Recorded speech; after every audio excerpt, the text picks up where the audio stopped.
little while on the website that I'll show you in just a couple minutes here. Okay, so yes, so there's a website that I just mentioned. It's www.redistricting.colorado.gov. And what you can find there right now is the applications for the 2 different commissions. There are 2 applications. You can only serve on one commission, but it would be totally okay to fill out both applications. You sort of, increase your chances of ending up on one commission or the other that way. And so, yeah, I urge you to just check that out. And as time goes on, they should be adding more resources to that page. So this will be a really good reference to sort of see where the process is as we go along. Okay, so that's a big picture of what's happening in Colorado right now. What else is going on? Okay, well, I'm going to take just a moment, and this is literally going to be very, very fast, to give you a quick, to sort of give you a quick look at why I'm so interested in this and how math can help us talk about fairness. So one of the exciting things about Y and Z is that it lays out some fairness criteria that map drawers are required to use when they're drawing these maps. And the public hearings and transparency are sort of a good way to make sure that everybody, to hold people to those fairness criteria and make sure that we're actually getting fair maps out of the process. I'm just going to share quickly some work or another tool that comes from mathematics that can kind of help oversee the process. The idea is not to draw maps with mathematics, but just to use this tool, which has been very important in recent Supreme Court cases about fairness, to help place maps in context so we can kind of see if they have partisan bias or not. So let me just tell you a bit about this. So the big idea is how can we enforce fairness? How can we see if fair maps are being drawn? Well, the idea is we're going to create a data-rich map of the state that has all the precinct boundaries, all the population, and all the voting data. And then we're going to use a mathematical statistical technique to make a lot of random valid redistricting maps. The idea is the commission will be drawing a very careful and nice map.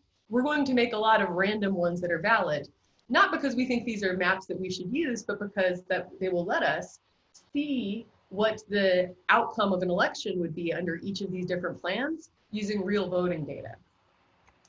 Then what we do is we just sort of see statistically what happens a lot and what doesn't happen very often as far as number of seats. And it gives us sort of a picture of what's likely to happen if we draw random maps that don't have any partisan bias.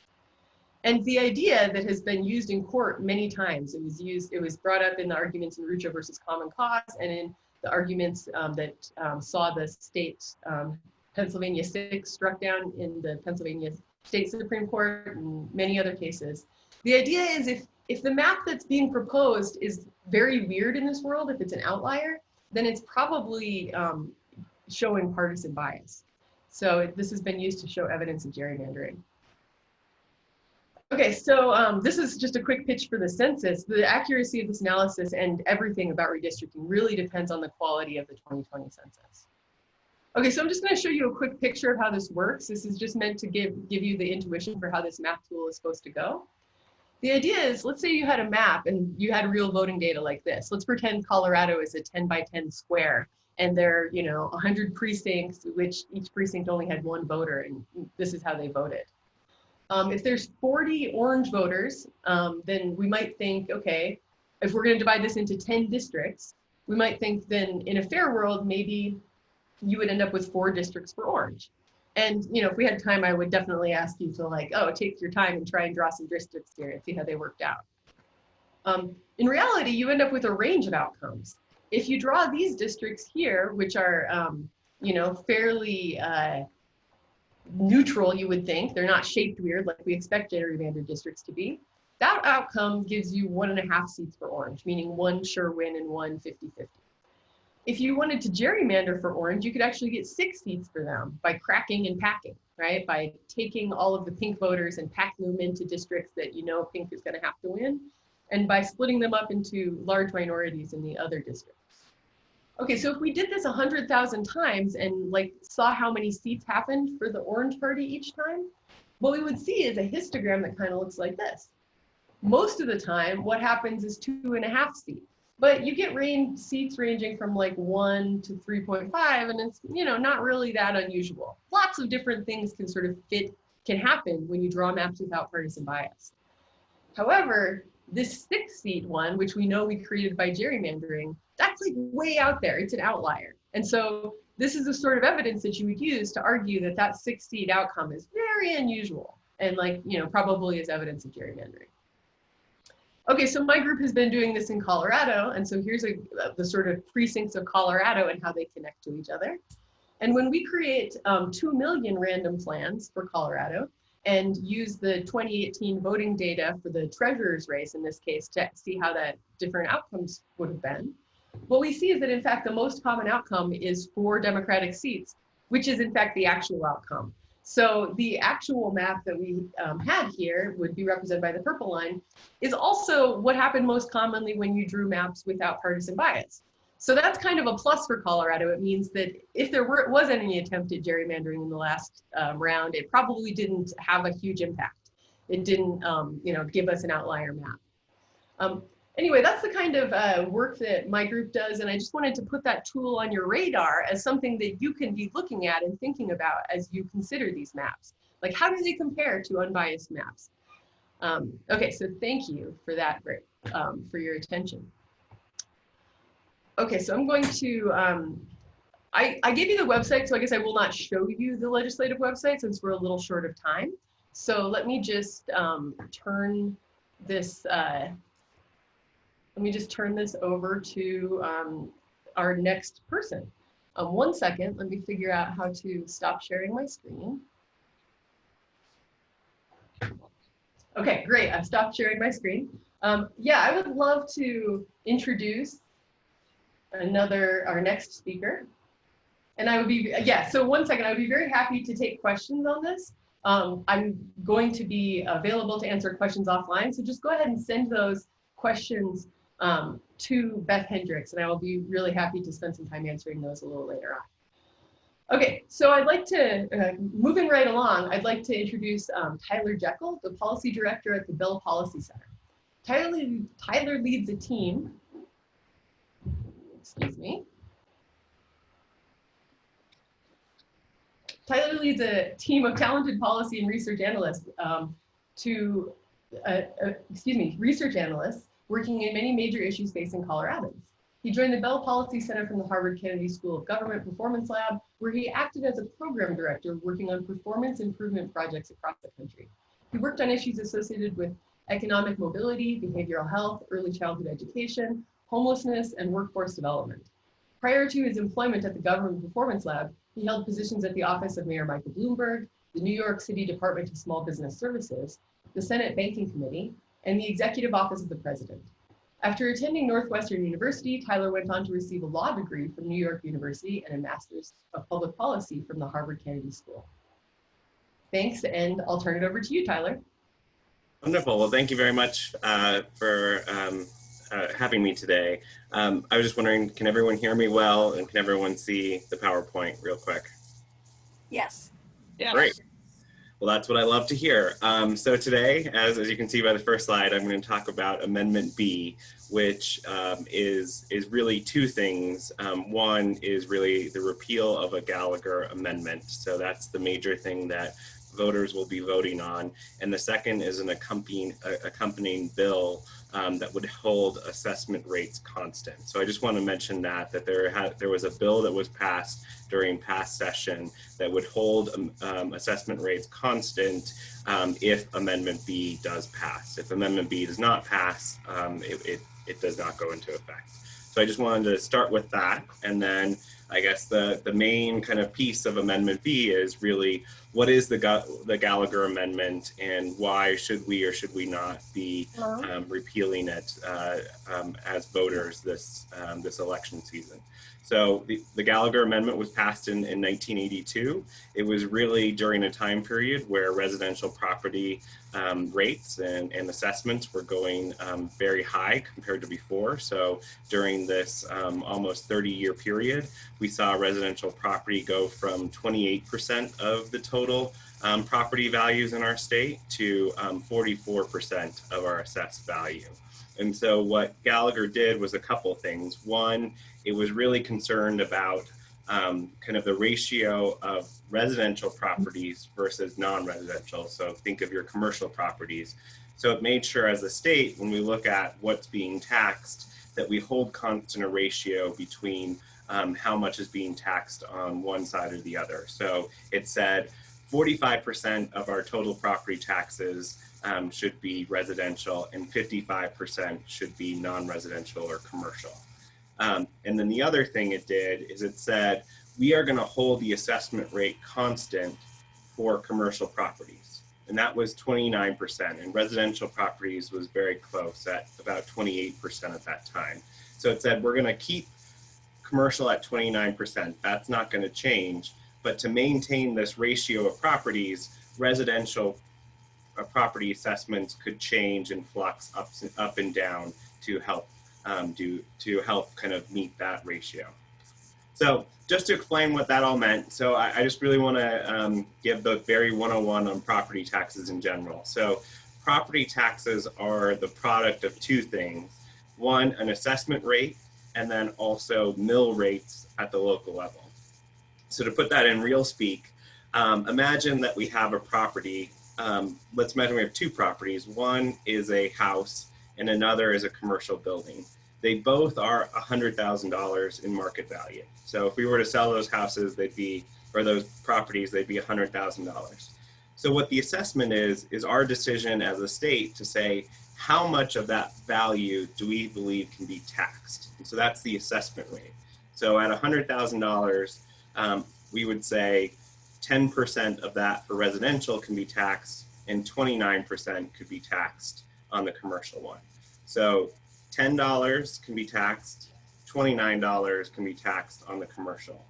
Then we get down to the local level where everyone votes on what's called mills.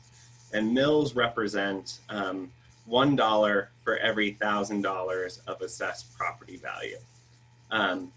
So if we were to take our residential example, and sorry, I messed up the math, and coming after a mathematician, it's a little bit embarrassing, but $10,000 is what you could tax at the $100,000 level, and $29,000 would be what you'd do on the other level. So 1/1000th of that is $10 is taxed per mill on the residential property, and 29 is taxed on the commercial. So that's how you get from an assessment rate to actually what your tax value is. Just also, property taxes in Colorado, the majority of them, the vast majority of them go to fund our schools in our local communities, but they also go to county governments, and that can be everything from a fire, police, or other types of districts to kind of your human services that you might see in Denver, but they also go to special districts, which are kind of more even localized versions of how to do property tax. So what's happened since we enacted Gallagher? What it's meant is that residential assessment rates started up closer to about 30% and have dropped to the current rate of 7.15. And so we've seen over kind of the last 40 years a dramatic decrease in the amount of residential property values that can be actually taxed. So what we see now is that residential properties are taxed or assessed at 7.15%, and commercial properties, remember, are assessed at 29%. So that means that commercial properties pay about 4 times the amount of taxes that a residential property would pay. And what this has meant over time, as you can see on the graph on the right, is that we've seen about $42 billion in residential property value that has not been taxed because of Gallagher.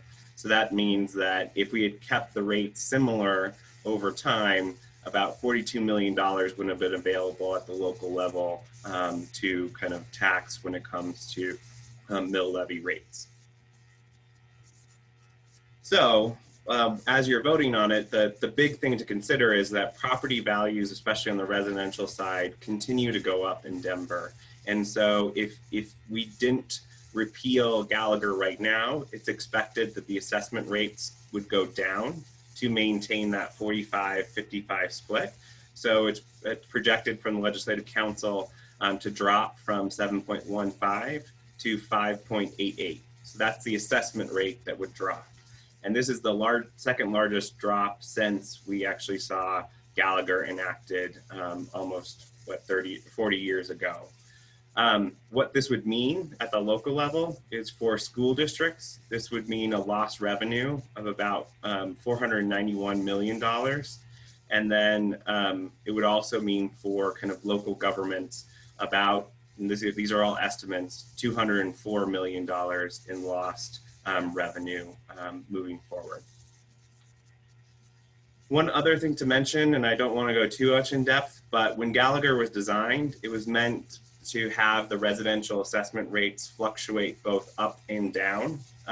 Since Tabor was enacted, you can really only go down without going back to the voters for a vote on an increase.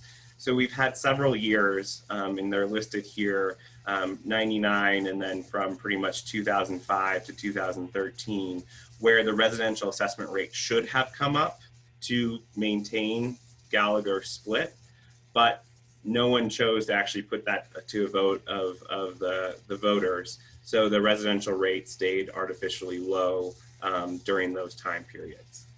Another thing to mention is that local governments can set mill levy rates to fluctuate. So rather than setting at a specific mill number, they can set it at a specific value.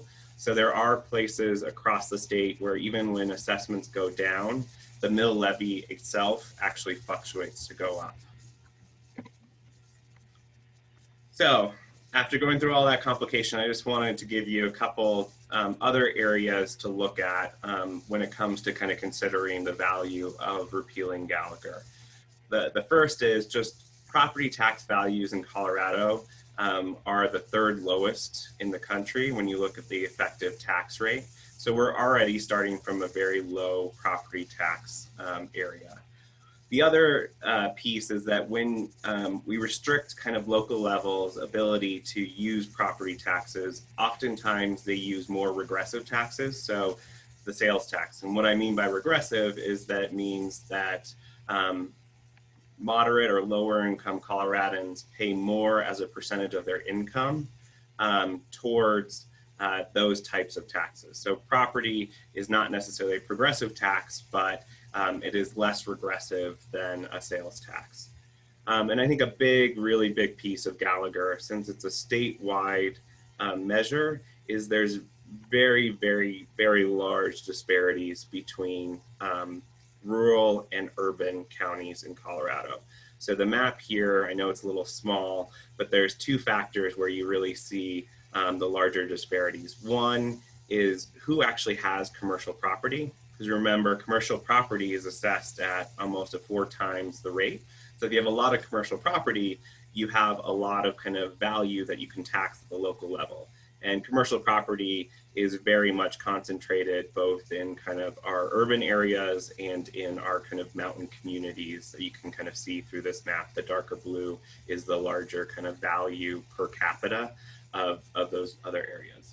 The other big disparity that we're seeing is that for places like Denver, and you can see some of the mountain communities, property values are going up at very large rates. So the values in many kind of rural areas are actually in Denver really skyrocketing. So that actually helps to maintain current levels of property taxes. But in many more rural communities, what we're seeing is actually property rates not going up as much. So when you cut the larger assessment level at the state level, it really does hurt those rural communities more than it does many of your urban areas. So the last piece, I'm just going to kind of give you the arguments for and against to be conscious of. And I know there's a lot packed in there, so I'm happy to take questions online or after, because Gallagher is probably one of our more complicated areas within Colorado's tax code. But I think some of the top reasons to really support Amendment B would be really the lost revenue that would happen at the local level. So if we don't vote for Amendment B, you're going to see even further cuts to education at a local level and state services at a time when both of those kind of areas are already really seeing drastic revenue cuts across the board caused by the COVID-19 pandemic. And I think the other one is just the real kind of fairness. Gallagher as itself isn't really a strong policy in the sense of its value, I think, as a constitutional amendment really did not last. I think it did not expect the changes in residential values in the way that we have. So in really trying to create a fair tax code in Colorado, it is one step as a part of many steps to really kind of create a better, more fair tax code in Colorado. On the opposition side, the big thing to consider is that one of the strongest reasons for repealing the Gallagher Amendment among kind of businesses and commercial property owners is that disparity between residential and commercial property. So that 29% for commercial and about 7% for residential. If we repeal Gallagher, there's no guarantee that we won't decrease the assessment levels for commercial, even though we've passed a bill to say that commercial rates will stay the same for several years to come. There's no guarantee that we couldn't go back and decrease that. And that could actually lead to even further decreases at the local level when it comes to property tax.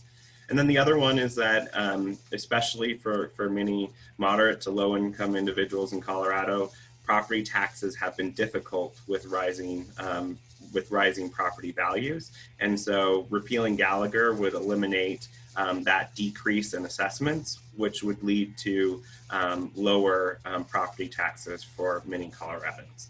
So those are kind of the areas to consider from the Bell's perspective, and we'll have our ballot guide coming out in the next couple weeks. It's an area that I think we'll continue to work on. I think fair taxes is one of our biggest areas that we promote.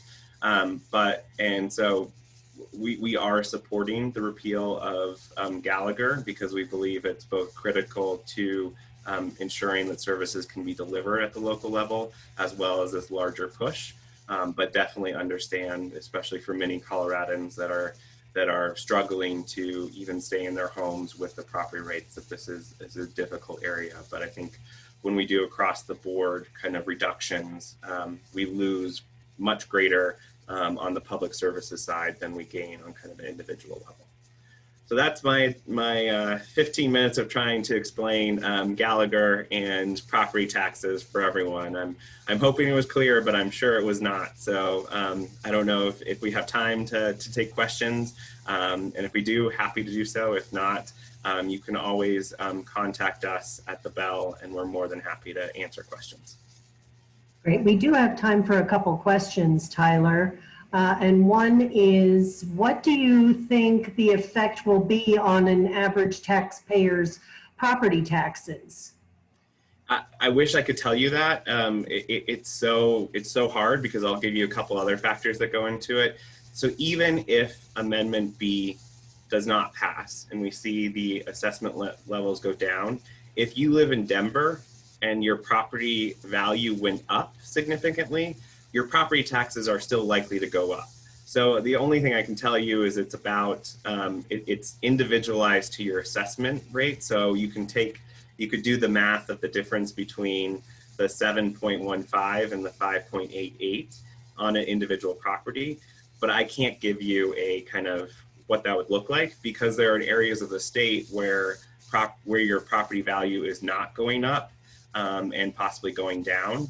And so it may actually have a more significant tax cut for them than it would for someone in Denver, because you could still see your taxes go up in Denver if your property is still raising your market value is still increasing. Is it all right if we share your presentation with attendees, Tyler? Absolutely, and this will be in our ballot. A lot of this information will be in our ballot guide too, so I can make sure that that link is available for everyone. But yes, I will put this in a PDF and send it your way. Excellent. Thank you so much. We'll be sure to get it distributed to all attendees. Any other questions for Tyler?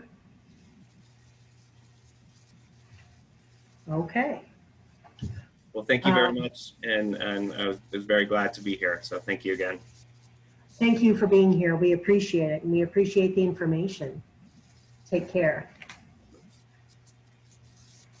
Now I look forward to welcoming board members Gerry Cummins, Steve Coddington, and Toni Larson to discuss 2020 ballot issues.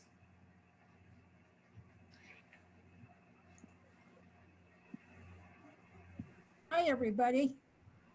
So glad to see so many people with us this morning. As you know, the ballot issues, or most of you know that the ballot issues just came off the press this week and are in the process of being distributed around the state. Some of you have your copies, and good luck with distributing them to the public in this day and age of COVID.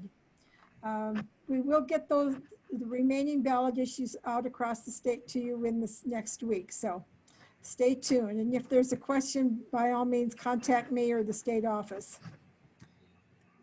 Well, as you well know, since 1936, the League of Women Voters of Colorado has regularly published the ballot issues and the pro and con arguments on each of the ballot measures in every statewide election. Well, and it needs to be understood that the pro and con arguments that were submitted come from those on either side of the issue. And we are not responsible for the fairness of the arguments, but we did have tweaked them. Okay, here we go. We have tweaked them so that they can be understood by everybody in a systematic way. Most of you also received the blue book this week. I'll just hold mine up. If you haven't received yours, it's in the mail and it is 112 pages long. Ours is shorter, so that is one thing that can be said. And I want to thank our state office too for putting so many of the information up on our website and getting them out to you in the last couple of days. Well, before I leave the blue book, I just want you to know too that you can find information on the judges on the back of the blue book. Not on the back, but in the back portion of the blue book. Well, when we have ballot issues, they can either be referendums or they can be initiatives. The referendums have been referred to the voters by the legislature, having received the vote of a majority of the legislature in the case of statutory proposals, and at least 2/3 in the case of constitutional proposals. And since 1910, Coloradans have had the right to place the citizens initiative on the ballot. And for a proposed ballot initiative to qualify for the ballot, they have to collect a total of 124,632 valid signatures. And most groups gather significantly more signatures than that number in order to qualify. Well, ballot measures can be propositions which change Colorado law, and they may be subsequently modified by the legislative action, or they can be constitutional amendments. And those, as we said earlier, are referred to the voters by 2/3 of both houses of the General Assembly. They can be initiated by the citizens by gathering the required number of signatures. And keep in mind that only voters may change the Colorado Constitution. The legislature may not. We also can get on the ballot by the initiative process, and we have discussed that.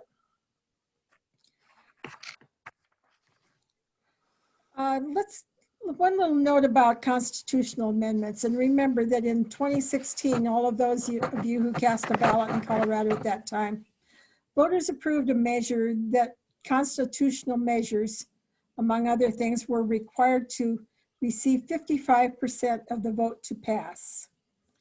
On the 2020 ballot, those measures needing 55% of the vote to pass are Amendment C, and Amendment 76. Now, because Amendment B, the Gallagher repeal, is constitutional, because it is a repeal, it only needs a simple majority. That was part of the language of the 2020 proposal. The other amendments and propositions need only a simple majority to pass. So when you're looking at the results on election night or the next day, keep that part in mind. It's only the two amendments, Amendment B and 77, that are needed to pass. Well, this year's ballot contains 7 propositions to change the statutes, and two of those were referred by the legislature. Proposition EE and Proposition 113, and I'll go into Proposition 113, or Steve will, at a later time, because it's really what they term in the Blue Book a referendum petition. We have 5 that were initiated by the citizens, and those are Propositions 114 through 118. Let's go on and talk about Gallagher. And since our previous speaker just did such a wonderful job, I'm tempted to skip it, but I'll go over it and see if we can condense it a bit. This one, again, was referred from the legislature to amend the Colorado Constitution to repeal the Gallagher Amendment. Its major provisions are the ones you find there on the screen. It repeals the provision that requires property tax assessments for residential property to equal 45% and for non-residential property to equal 55%.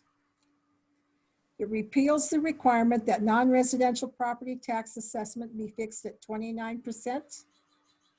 And it repeals the requirement that the legislature adjust the residential assessment rate to maintain the 45 to 55% ratio.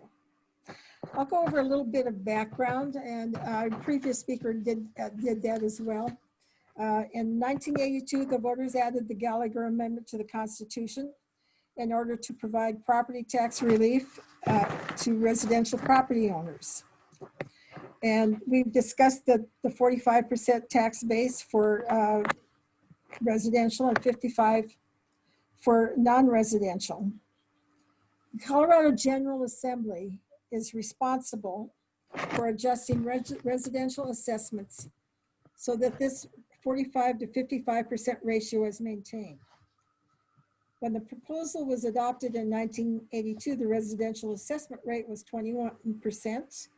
And because residential property values have increased faster than business property values, the General Assembly has reduced the residential assessment rate over time in order to maintain that 45-55% split.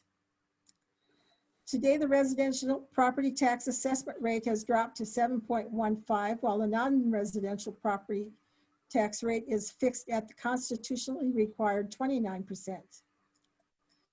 If the Gallagher Amendment is not repealed, residential property tax assessment rates will again be reduced in 2021. We have discussed that property taxes fund a lot of our local public services, such as schools, fire, police departments, hospital districts, and so on. Property taxes are paid by homeowners and non-residential property owners like businesses, farmers, and oil and gas operators. Property taxes paid by property owners are dependent on 3 things, and he sort of touched on all of these: the actual property value, the applicable assessment rate, and the tax rate, or the mill levy. Changes in any 3 of these components will impact the amount of property taxes paid, and thus the amount of revenue collected by your local government. Because the requirement of voters to approve all taxes, voters are often reluctant to approve increases. And local governments no longer have the means to make up for that lost property tax revenue when property tax rates fall. And in conclusion, if voters repeal the Gallagher Amendment in November, companion legislation, Senate Bill 223, would take effect, preventing the legislature from changing property assessment rates for 4 years and freezing residential tax rates at 7.15% and non-residential rates at 29%. This bill only takes effect if the voters statewide approve the repeal of the Gallagher Amendment. And I can take one question at the moment, and otherwise we'll move on.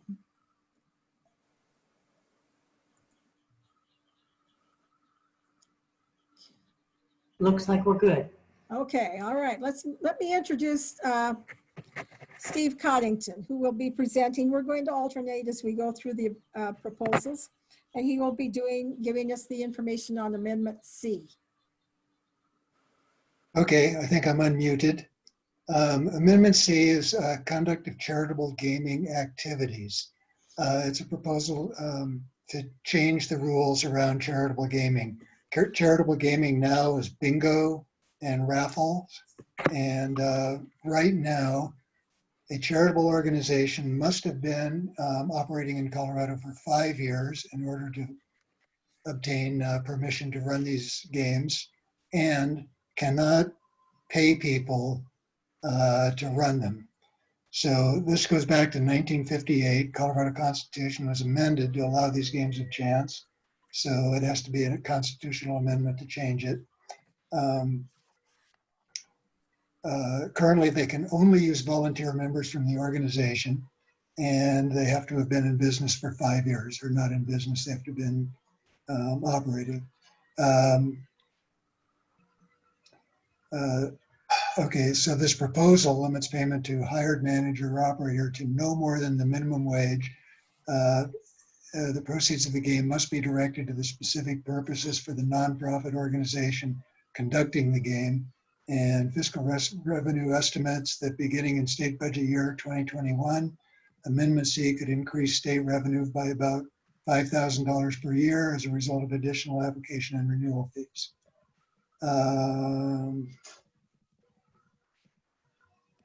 Okay, so I'm on the wrong page here, so hang on just a second. I've lost the pros and cons, but I'm going to get them here in just a second.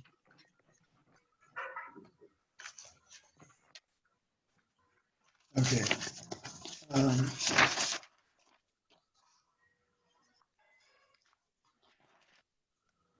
So arguments for, those in favor of it say that these bingo and raffle games are an opportunity for nonprofit organizations to raise funds for their programs, allowing nonprofit organizations to compensate workers, reduces the burden on nonprofits to provide volunteers, and expanding licenses to newer nonprofit organizations removes a barrier and provides them with additional fundraising opportunities. And by increasing access, this measure may help increase funding for nonprofit organizations. Arguments against are professionalizing bingo raffle organization or operations undermines their charitable fundraising purpose, and paying workers increases overhead to operate games, potentially reducing the amount of money nonprofit organizations are able to raise and dedicate to their core mission. By removing the requirement that workers be volunteers and expanding the number of nonprofits, bingo raffle games become more like for-profit gambling than charitable fundraising. And I guess I can answer any questions you have too.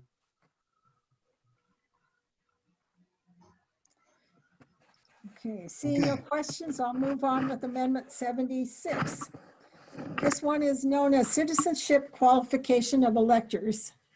The proposal is a citizens' initiative to change certain language pertaining to voting in the Colorado Constitution. Major provisions, as you can see, it changes the language from, quote, every citizen to only a citizen of the United States, and requires voters to be 18 years old. It's a very short proposal. It's maybe 6 lines long that was submitted to the Secretary of State and Legislative Council for qualification. Now, the background on this, the eligibility requirements for voting in Colorado re-elections are stated in the Colorado Constitution and state law, and you're going to know all of this. Under current law, a U.S. citizen who is 18 years of age has lived in the state for 22 days before an election and has registered to vote may vote in all elections. While the Colorado Constitution guarantees the vote to, quote, every citizen, unquote, It does not prohibit extension of voting eligibility to persons under 18 years of age or to non-citizens. Since 2019, state law allows 17-year-olds to vote in primary elections if they will be 18 years old by the time of the general election. It is unclear that if the measure passes, whether cities or towns with their own home rule charter would be free to establish their own criteria for voter eligibility regarding municipal elections. Ultimately, the courts may have to determine how the measure would be applied in home rule cities and towns.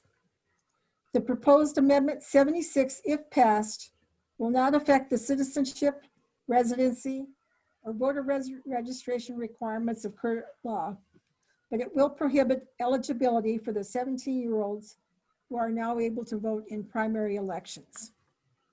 And instead of going over the pro and con, I'm going to let you read that. That was all sent to you this week earlier. And at the end of our presentation, Toni Larson will give you our positions on each of the ballot questions.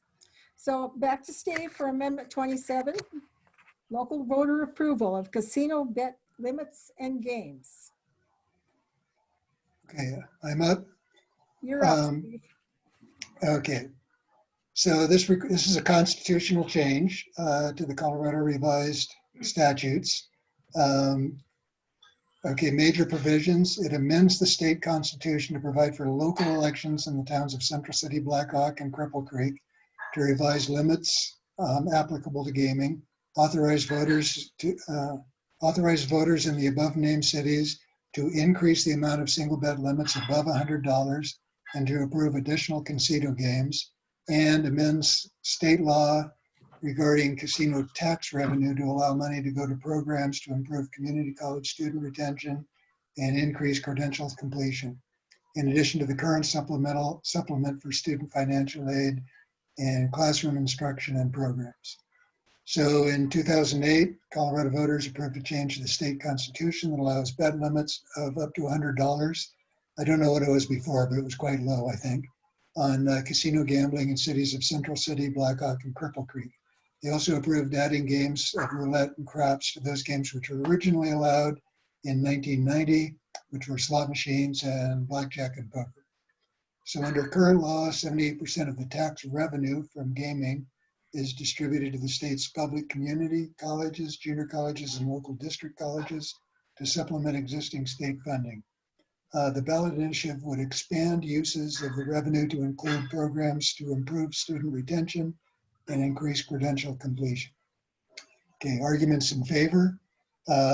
This proposal gives voters in Central City, Black Hawk, and Cripple Creek the right to approve a maximum single bet of any amount and add games such as baccarat, but not to alter gaming laws.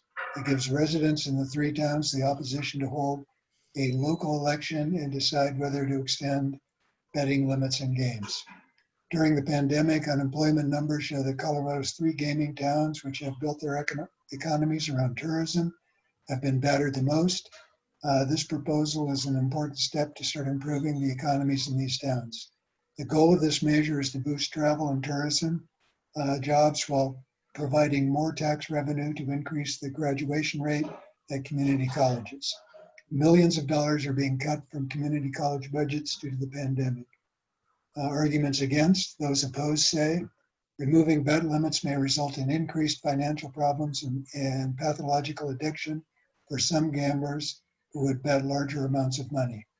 Increased gambling in these towns could lead to impacts on other nearby communities, but they do not have a vote in this matter and would not receive compensation to deal with these impacts. Gaming revenue for funding community colleges is an unstable source and is dependent on economic conditions. The benefit of any additional funding to community colleges does not outweigh all the negative aspects of this proposal. Done. Questions? Back to you, Gerry. Okay, thank you, Steve. I see a couple of questions that have come in on Amendment 76. I'd like to just quickly touch base. Go back. Okay. I'm going to backtrack here. Does quote, only a citizen mean that a person that holds citizenship in the US and another country cannot vote. That would be correct. In fact, for those of you who register voters, the first question on the voter registration is, are you a citizen of the US? So that's a check off right there. There was a question on, does the LWVCO publicize their positions and reasons on the ballot issues? It is up on the website under legislative action, and Toni can elaborate on that at a later point. And is there a PowerPoint version that includes the pro and cons?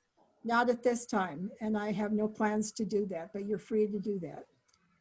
We'll work on it at the office. Okay. All right, moving on. Propositions. Proposition EE, this one is cigarette, tobacco, and nicotine products tax. This proposal comes to us from the legislature, and it would increase taxes on tobacco. It is a statutory proposal. By the way, all propositions are statutory. All amendments are constitutional. So one quick, easy way to remember that. Major provisions of this item is that it increases taxes on cigarettes and tobacco products. It creates a new tax on nicotine vaping products. It authorizes new tax programs, new tax revenue be spent on expanded preschool programs, K-12 education, affordable housing, eviction legal assistance, tobacco prevention, healthcare, and general state spending.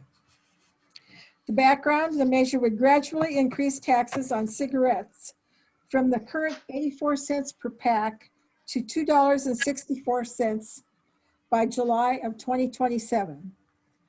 It would gradually impose a new tax on nicotine products such as vaping devices and e-cigarettes over the next 7 years. Cigarettes are currently taxed in Colorado at a statutory rate of 20 cents per pack or 1 cent per cigarette. In 2004, Amendment 35 authorized an additional constitutional tax of 64 cents per pack or 3.2 cents per cigarette for a total state levied cigarette tax of 84 cents. Proposition EE would incrementally increase the statutory cigarette tax rate to $2 per pack or 10 cents per cigarette by July of 2027, increasing the total state levied cigarette tax to $2.64 per pack. Colorado currently taxes tobacco products such as cigars and tobacco designed to be chewed or smoked in a pipe at a statutory rate of 20% of the manufacturer's list price, now referred to as the MLP, manufacturer's list price, and a constitutional rate of 20% of the MLP for a total rate of 40% of the MLP. This measure would incrementally raise the statutory tax rate to 42% by July 2027 for a new total tobacco products tax rate of 62% of the manufacturer's list price. While nicotine products such as e-cigarettes are currently not taxed in Colorado, this ballot measure would create a tax on nicotine products that would match other tobacco products tax rates. The rate would begin at 30% of the MLP in 2021 and would increase gradually to 62% of MLP by July of 2027. During the first 3 years after passage, funding would be directed to the state's general fund and primarily used for K-12 education, rural schools, affordable housing development, and eviction legal assistance. Revenue would subsequently be dedicated to health and education programs, including expanded preschool programs, which will receive the primary funding, tobacco education, healthcare, and general state spending. The new revenue would be used to offer at least 10 hours per week of free preschool to every child in their final year before kindergarten, beginning in the 23-24 school year. And if we've got any questions on that, take a quick peek here. Has this information been uploaded to Vote 411? Yes, and Vote 411 will go live on October 3rd. Does Proposition EE stimulate what percentage of new tax revenue goes to the various areas? I have not seen that. It may be in the Blue Book. Do you think the objection is over the uses? You mean the uses of the tobacco and cigarette products? Some of it is healthcare. It's an issue that's been tossed about for the last 2 or 3 years. And so it just came along at this year. I think that's everything. Gerry, Yes. Gerry, it's Ann. I wrote that question. I was concerned more that the uses of the tobacco tax were going to things for stuff like housing eviction and homelessness and so on. Is there flack over that rather than healthcare things?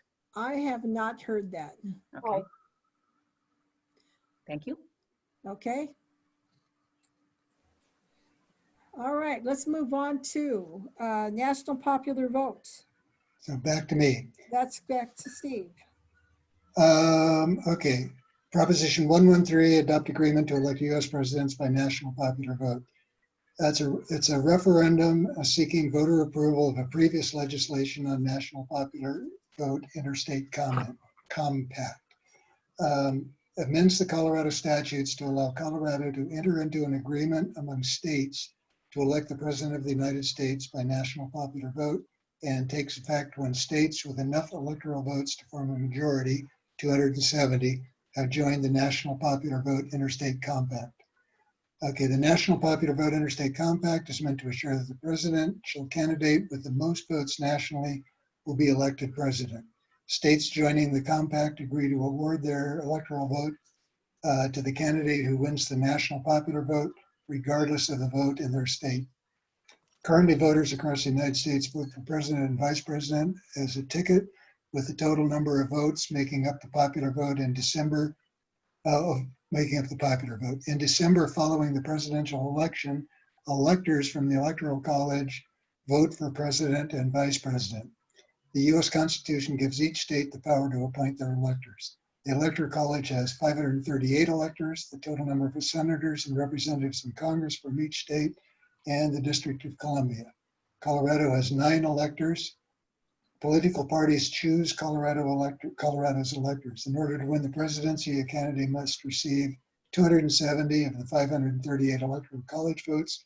Colorado, along with all other states except Nebraska and Maine, awards all of its electoral votes to the candidate who wins the state's popular vote. If no candidate receives a majority of the Electoral College votes, the House of Representatives chooses the president, while the Senate chooses the vice president. The last time this happened was 1824.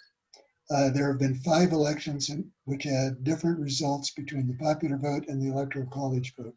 The most recent ones were 2000 and 2016, and the remainder were in the 1800s. Colorado General Assembly passed legislation to join the compact in the 2019 session. Voters in Colorado have the ability to petition to review legislative actions. A petition effort gathered sufficient signatures to place this question on the 2020 ballot. The proposal commits Colorado to award its electoral votes to the candidate for president who wins the largest share of the national popular vote.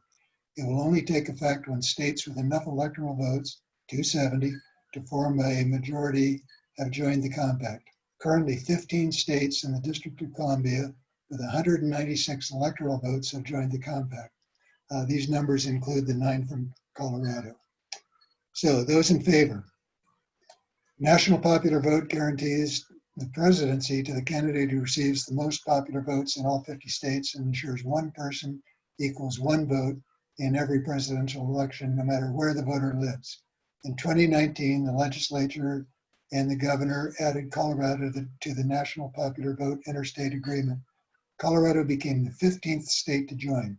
The national popular vote will become the way we elect our president once enough states representing the majority of presidential electors join the agreement. The president represents the entire country and should be elected by the majority of Americans. Every vote for president should be relevant and equal regardless of whether the person votes with the majority of that state or what size of state that person lives in. Opposed, those opposed say, Colorado's 9 electoral votes should go to the candidate who wins the most votes in Colorado, not California or Texas. National popular vote would move presidential election political power to big states and large metropolitan areas. The national popular vote would result in more polarized elections and less consensus building. Under the current system, candidates work to build broadest coalition possible to win a majority of the Electoral College by competing for swing voters in swing states. That helps prevent extreme candidates from succeeding. This proposal would motivate candidates to energize turnout in areas where they are strongest by making extreme positions. Okay, let me look for questions. Okay, is this the only way we have to overturn the Electoral College? No, we could have a constitutional amendment to do it, but that is as close to impossible as anything I can imagine. 13 states could block it, and since small states are favored by the Electoral College, they would be most likely to vote against it, and the 13 smallest states in the country make up 6% of the population of the United States. It's just an almost impossible thing to amend the Constitution. I think you're talking about a constitutional convention rather than a constitutional amendment, okay? We'd have to have no, we could have a constitutional convention, in which case everything is on the table. Okay, but that can be called. That's the only way you can overturn the Electoral College. Or within a constitutional amendment. Okay. I mean, it's the electoral process was amended once after 1800, I think, sometime in the early 1800s, to change the way the president and vice president were elected. Previously, the vice president was the one with the second most votes, and they changed it early, I'm not sure exactly when, but early in the 1800s, so the president and vice president were on a ticket together. And the Colorado League of Women Voters supports this, right? Wholeheartedly? Can we? I don't know the position. Yes, we do. Okay, the answer is yes. Yes, since 1970.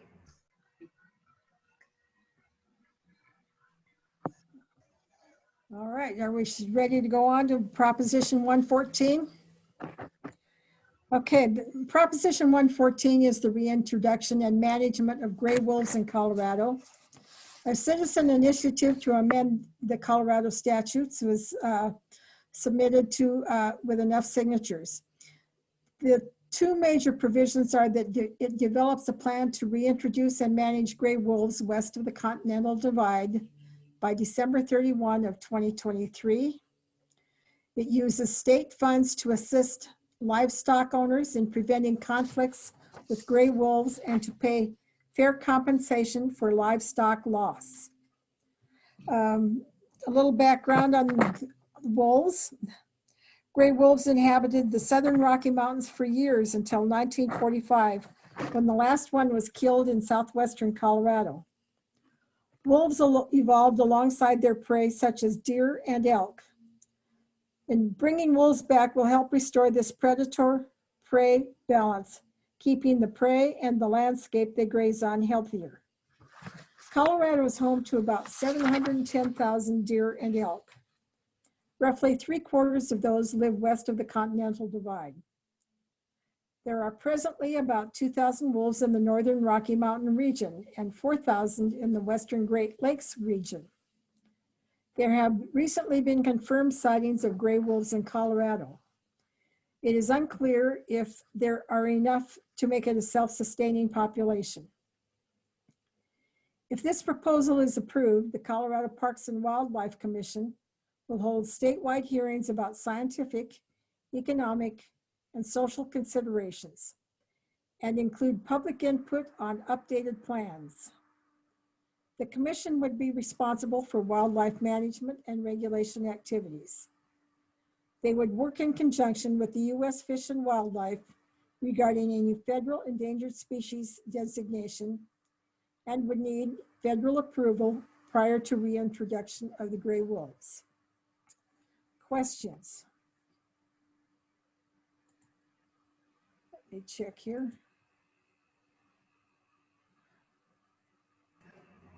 Not seeing any. Not seeing any. Okay, back to you, Steve, for Proposition 115.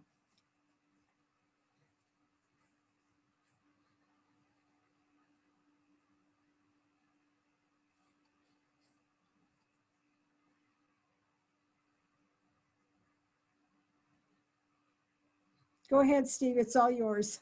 Unmute yourself. There we go. Sorry about that. Okay.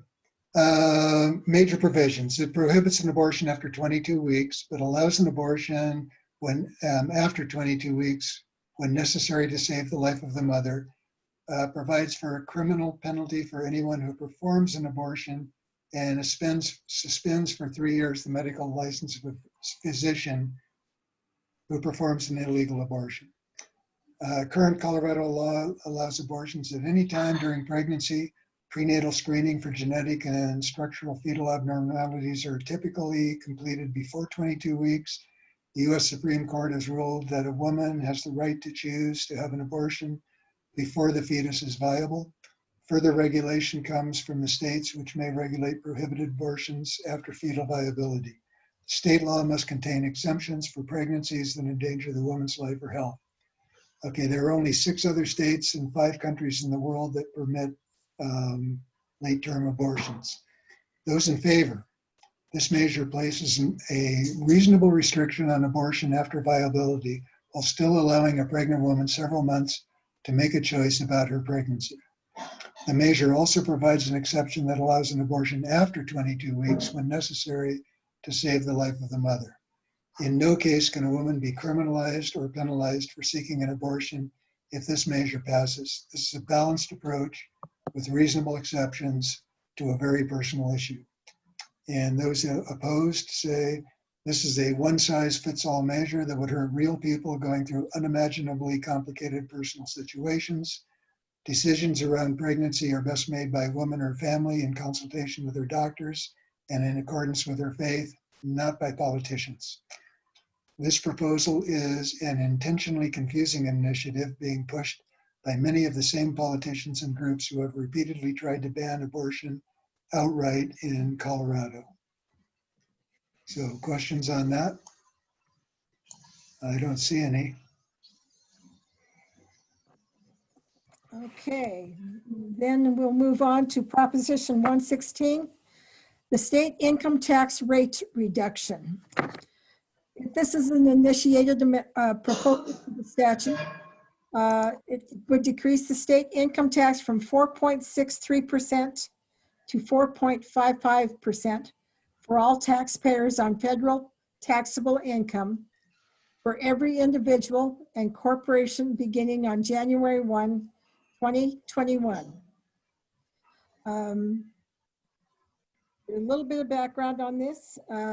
The change from a progressive tax system to a flat 5% income tax for all taxpayers went into effect in Colorado in the mid-1980s. The new income tax system resulted in large tax receipts for the state. These were diverted to Colorado taxpayers in the form of refunds through an initiated constitutional amendment called TABOR, the Taxpayers' Bill of Rights, which was approved by voters in 1992. The tax rate was lowered to 4.63% in the 2000s by the legislature. Any change in the TABOR amendment or any new tax levied by Colorado governments must be approved by the vote of the people. If Proposition 116 passes, revenue to state government would be reduced $154 million in fiscal year 21-22, or about 1.2% of the expected general fund revenue for that year. State income tax collections are the main source of general fund revenue, which is the primary source for financing state government operations. Currently, most of the money in the general fund is spent on healthcare, education, human services, and other state programs. Let's see if we've got a question on that one.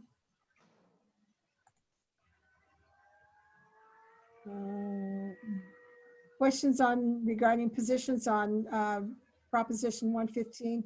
And I'd like to repeat what I had indicated earlier, that Toni will be covering all of the propositions and amendments afterwards with the lead positions. So just hang in there, we're getting there. We've only got 2 more to go. So back to Steve on Proposition 117. Okay, voter approval for certain fee-based enterprises. This requires voter approval for state enterprises which have or are projected to have revenues of more than 100 million from fees in the first 5 fiscal years, and combines the revenue collected for enterprises which are created simultaneously or within the preceding 5 years to serve the same purpose when calculating the amount of revenue. Colorado Constitution defines state enterprises as government-owned businesses which issues bonds and receives less than 10% of its annual revenue from the state. It receives its revenue in return for providing goods or services. This definition was included in the 1992 Tabor Amendment. Since 1992, the number of state enterprises has risen from 6 to 22, and the amount of enterprises funds grew from $742 million in 1993 to $17 billion in 2018. Enterprises range from Division of Wildlife, which began in '92, to the Front Range Waste Diversion Enterprise, began in 2019. All of these entities charge fees for services only from the persons using those services, and none of that revenue is treated as taxes that fund general services. These revenues do not count toward the Tabor revenue limit. Many counties and municipalities in Colorado also operate enterprises. This proposal does not affect any of them. The proposal will require voter approval of any new enterprise that is projected by legislative fiscal personnel to receive fee revenue of more than 100 million in its first 5 years. If an enterprise actually receives funds in the first 5 years in excess of 100 million, it will have to get voter approval. After the first 5 years, it will not have to go to the ballot. If more than one enterprise is created, which serves essentially the same person, all of their funds will be added together to measure for the 100 million voting threshold. If passed, this legislation will go into effect January 1st, 2021. It will impact only the enterprises authorized after that date. So arguments in favor: fees are growing exponentially and this revenue falls outside of Tabor limitations. Use of enterprise fees is just a way to get around Tabor. Also, to make legislators accountable, this money should be made subject to oversight. Voting on fees puts the power in the people's hands. These fees are no different than taxes and should undergo voter approval. And those opposed, arguments against: enterprise rules were approved under Tabor and are operating now as they were intended. The enterprise fees make those who use the services provided pay for them, not taxpayers. Okay, I'm looking for questions. Is this same proposal as Fair Tax Colorado? I don't think so. That might have been for the previous one. Would this include universities and colleges? I don't believe those are considered enterprises. They're funded by. Sorry, Steve, they are considered. Oh, are they? Okay, so I guess it would. I guess then it would include maybe a new university or a new college. If you would be proposed in the next 5 years, but an example of an enterprise system includes the higher education system in Colorado. You mentioned the Division of Wildlife. The hospital fee adopted in the legislature 2-3 years ago is an enterprise. Probably the most well-known example of an enterprise, which is not a state enterprise, but city and county of Denver, and that is Denver International Airport. So Okay. that is an enterprise. It gets less than 10% of its revenue from government. The rest is from fees and what have you. Okay. And question is, do we have a position on 117? And I do not know the answer. Toni will go over that. Okay. Toni, get ready. Okay, we've got one more to go. Proposition 118, Paid Family and Medical Leave Insurance Program. This initiated proposal amends the Colorado revised statutes to create a statewide paid family and medical leave insurance program and division within the Department of Labor and Employment. It provides partial wage replacement for up to 12 weeks a year for eligible employees taking time off for medical reasons or to provide care to family members, and requires premium payments be split between employers and employees. The background on this, the proposal would create a state-run paid family and medical leave insurance program. Employees qualify to participate in the program if the employee has worked for her or his current employer for at least 180 days. Self-employed individuals may opt into the plan. Qualifying employees receive a portion of their regular weekly pay not to exceed $1,100 a week for up to 12 weeks per year. Benefits are payable for an additional 4 weeks or 16 weeks total to eligible individuals with a serious health condition related to pregnancy or childbirth complications. Benefits are paid on a biweekly basis. Qualifying conditions covered by the program include an individual's serious health condition, caring for a newborn child, an adopted child, or a child placed through foster care for the first year, caring for a family member with a serious health condition, circumstances related to a family member's active military duty, an individual's need for safe leave due to domestic abuse, sexual assault, or abuse, or stalking. Pardon me. Premiums are collected through payroll deductions, and the employer is required to remit the employer and employee contributions to the Family and Medical Leave Insurance Division within the Colorado Department of Labor and Employment. The employer and employee premium payments begin on January 1, 2023, and premiums are split evenly between employer and employee. The initial premium amount is equal to 0.90% of the employee's wages in the program's first 2 years. Premium amounts beginning in 2025 will be set at an amount necessary to obtain the total amount of premium contributions equal to 135% of the prior year's claims and 100% of the cost of program administration. Premiums may not exceed 1 2/10% of an employee's wages. Employers with an approved private family and medical leave plans are not required to pay premiums, provided the private plans provide employees with the same benefits and protections. The individuals and organizations that are not required to pay the entire premium include employers with 9 or fewer employees, but are required to withhold and forward an employee's portion of the premium. Self-employed individuals, local governments that decline participation in the program, and employers that already offer approved paid leave benefits. Employees taking leave are protected against discrimination and retaliatory measures by the employer, and upon return to work, must be restored to the position held by the employee when the leave began, or to be restored to an equivalent position with the equivalent pay, employment benefits, and other terms and conditions of employment. And do we have any questions? How will 185? By the premiums paid between the employee and employer.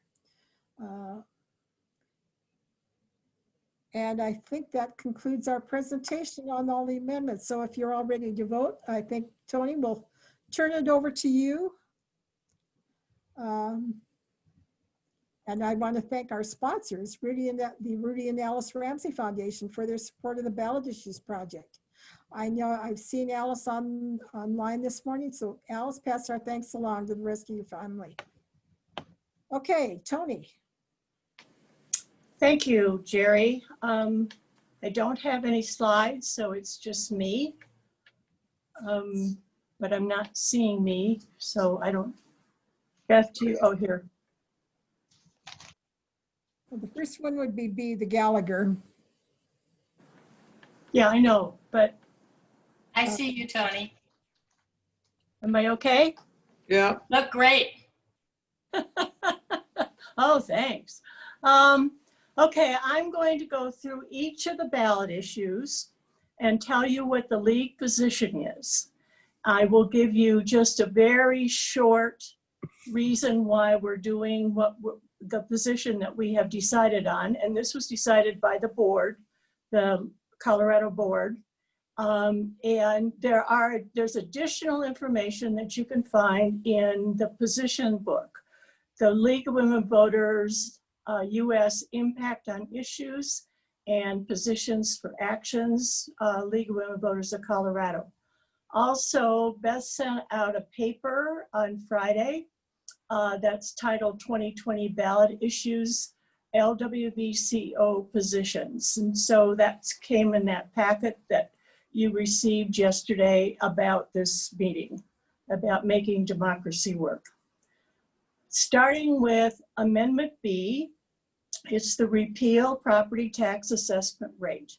And the league is supporting this. The main reason why we're supporting this is that we need a financial system that equalizes the opportunities and relieves some of the property tax. And again, this is a Gallagher issue. You had some information, some background information. This is a complex issue, but it also plays into Tabor, that there is no flexibility with the Gallagher amendment because Tabor locks in what can and cannot happen. So moving on to Amendment C, bingo raffles allow paid help and repeal 5-year minimum. We took no position on that. We don't have any positions that say that we can do anything about bingo and raffles. The Amendment 76, citizen qualifications of electors, we oppose. We do think that it's important to allow 17-year-olds to participate in the primary elections.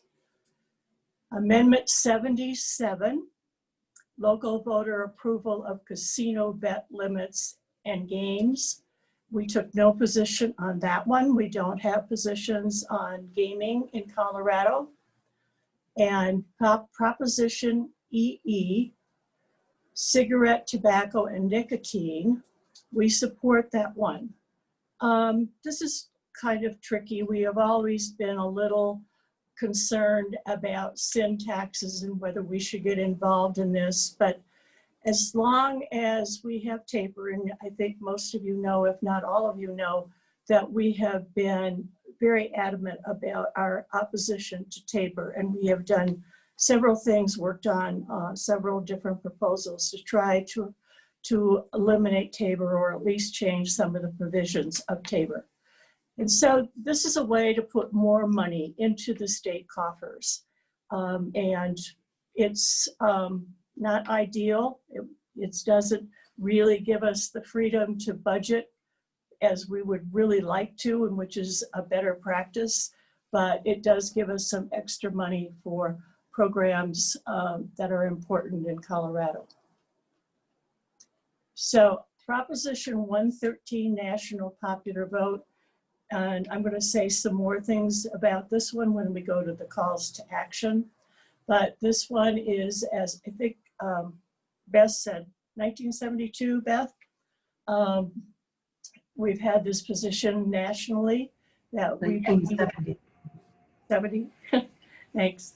That we have this position nationally that we believe that we should be voting directly for the president and the vice president, and that we should take the electoral college out of the picture.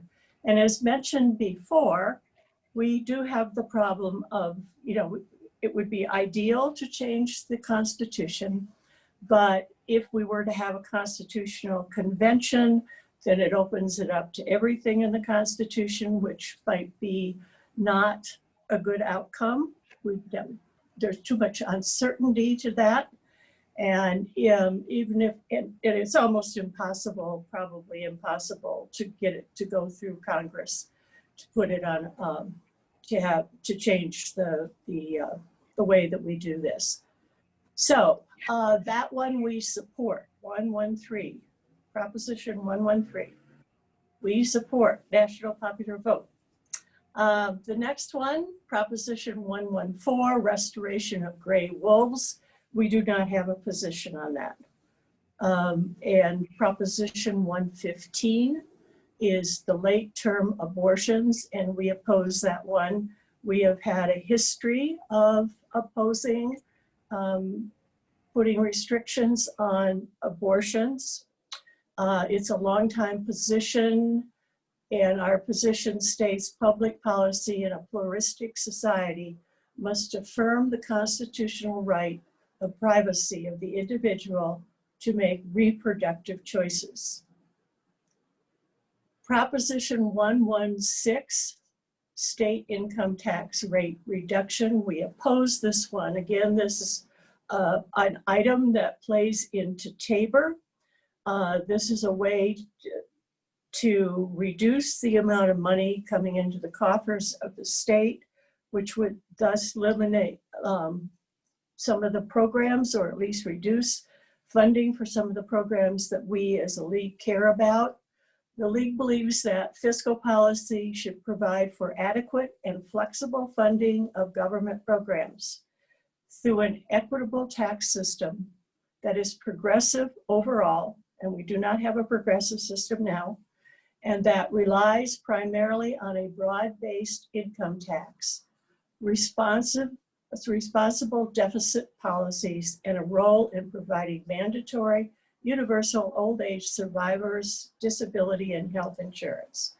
So bottom line, we need to support those programs, and as well as other ones, and reducing the tax rate and the amount of money that coming into the state would reduce the amount, our ability as a state to fund some of those programs.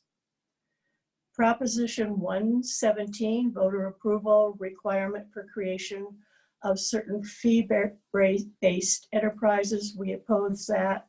Again, we think that the government should be the ones deciding whether or not something is an enterprise, not the general populace. Enterprises are a bit more complicated than you might think. I have been looking at this issue for a long time. I'm not an expert in it, but I do know it's complicated. And we do have several enterprises, and again, it's a way around Tabor. It allows for more funding for certain entities. The Health Science Center is one of them. We would not have such a robust Health Science Center if we didn't have them as an enterprise. So, personal opinion, but I think that's been borne out by research too, and what we've been able to do with our Health Science Center. Proposition 118, paid family leave. We are supporting that one. We have a position on meeting basic human needs and preventing and reducing poverty. So this helps, especially in this time of emergency.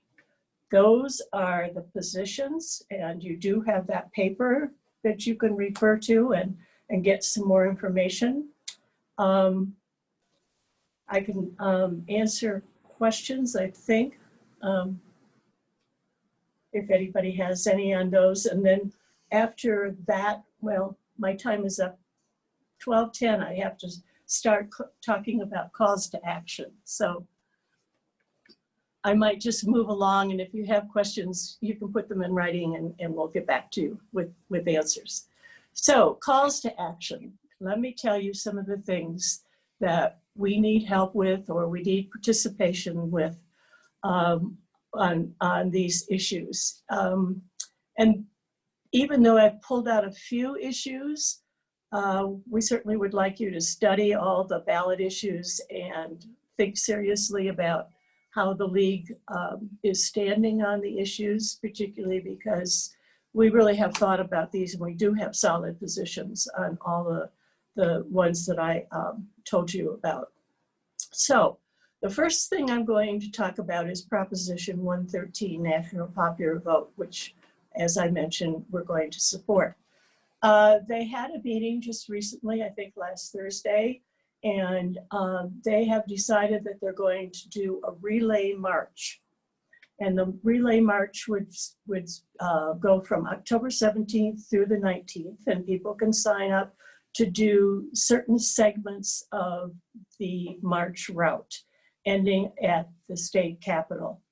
So one of the things they're saying is, please mark your calendar for doing this, and there will be opportunity to sign up to do a segment of the march.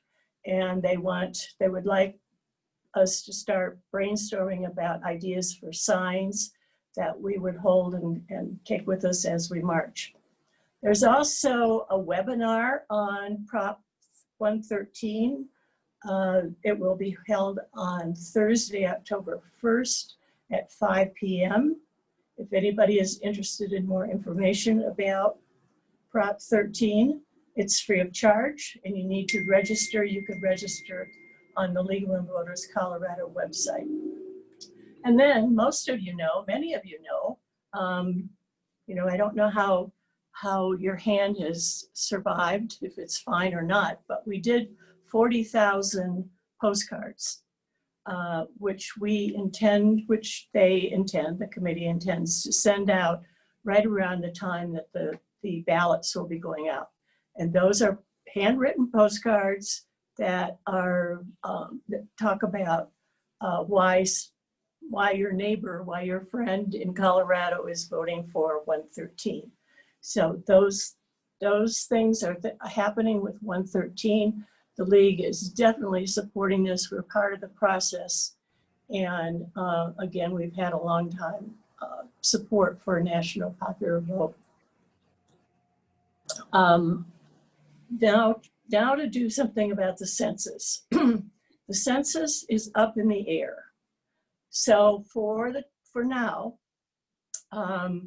people are still asked to push. If you know anybody that has not filled out their census form, you can still do it. The court has said that they have to continue doing the census, collecting for the census, that there is not a stop date of October 1st. That's the court. That's going to be appealed, I'm sure, or it's in the process of being appealed. So it's still up in the air, but as much as you possibly can, try to encourage people to fill out the census. Colorado is at 96.5% of the households have filled out the census, which is, we're getting there. Across the country, the average is 97, so we don't quite meet the average. And there are certainly states that are 99%. So it would be good if you want to be a little competitive to see if we can't get Colorado up to 100%. Then the redistricting commissions. As you know, we were very, very strongly supportive of the redistricting commissions. They are looking for people to be on the commissions. League members are perfect kinds of people to be on those commissions. They know what's going on in their communities. They know what's happening in the state of Colorado. We're about halfway through the time that you have to apply for the commissions. You have to apply for both commissions. One's congressional and one's legislative. The applications, however, are very, very similar.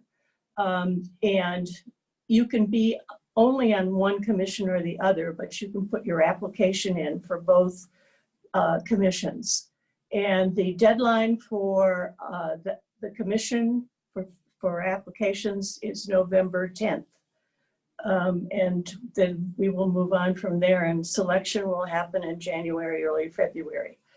The email or the website that you can go to is just simply redistrictingcolorado.gov to find the applications. Now, the other thing, this is from the National League, is anybody who wants to can please contact your senators not to rush the appointment for the Supreme Court, the US Supreme Court. The National League has sent out that announcement to everybody. It was the latest update, I believe. And so we really, really need to get people to push that and write letters to the Senate. The other, I have three more. The climate crisis. On Wednesday, members of Congress introduced the Children's Fundamental Rights and Climate Recovery Resolution. And I don't know if everybody knows that we were amicus on one of the resolutions dealing with young people being concerned about the climate. So the resolution that's going through Congress recognizes the disproportionate impact of climate change on youth and the need for national climate recovery planning. It is a result of the Juliana versus US lawsuit, now in the US Court of Appeals. The League of Women Voters of Colorado urges you to support this resolution by emailing, calling, or tweeting your legislators. And again, this is coming from national, and they're also supporting this and sending. And there have been certain states that have signed on as amicus. Is that a plural? Amicus to this lawsuit. So other states are encouraging Congress to sign the appeal as well. Post office, you may continue writing about funding of the post office, please do. And the other one is also the crisis funding, particularly for funding for elections in Congress, by Congress. And that's what I have. Beth, do you have anything else that we should be doing? Or do you think we've given enough? I think that's plenty. Let's hand it over to Barb. Thanks so much. Okay, thank you so much. Toni, Gerry, and Steve, we appreciate your time and efforts during this busy election season, and keep up the good work. And I know you're all running under an incredible tight timeline, and thanks for pulling everything together so nicely for us so we can continue doing our jobs. Right now, we're going to take a 15-minute break or close to it because we're going to reconvene at 12:30. But take a stretch, and we will see you for the second half of our program. Keep your Zoom running, and we will see you at 12:30. Thank you.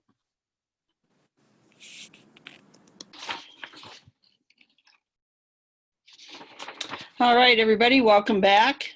And I hope you had a few minutes to get up and stretch and do what you needed to do and get a bite to eat or a snack. It's my pleasure to introduce Maggie Bush, who is the Program and Outreach Director for the League of Women Voters of the United States, and has more than a decade of political advocacy and strategic communications experience. She currently manages the League's nationwide voter registration programs, which have resulted in hundreds of thousands of voters registered in major election years. She has authored several publications and training manuals related to voting rights, voter registration, and youth voter engagement. Maggie regularly provides voter engagement training to volunteer activists and allied partners nationwide. Thank you, Maggie, today for joining us, and we look forward to hearing from you and all the things you have to share with us. Welcome, Maggie. Thank you, Barb. And can someone just give me a thumbs up that you can hear me okay, as a first of all? Great. Well, thank you so much for having me. I was so pleased to be with you in person at the Denver Museum almost exactly a year ago. Obviously things look very different, but Barb and Beth and the team asked me to come speak for a little while about some of the Get Out the Vote best practices that we've really been hearing are working well for leagues around the country, and to share some other sort of critical updates out of LWVUS, given this truly unprecedented year. So I have some slides I'm going to show you. Let's just do that quick, make sure that works.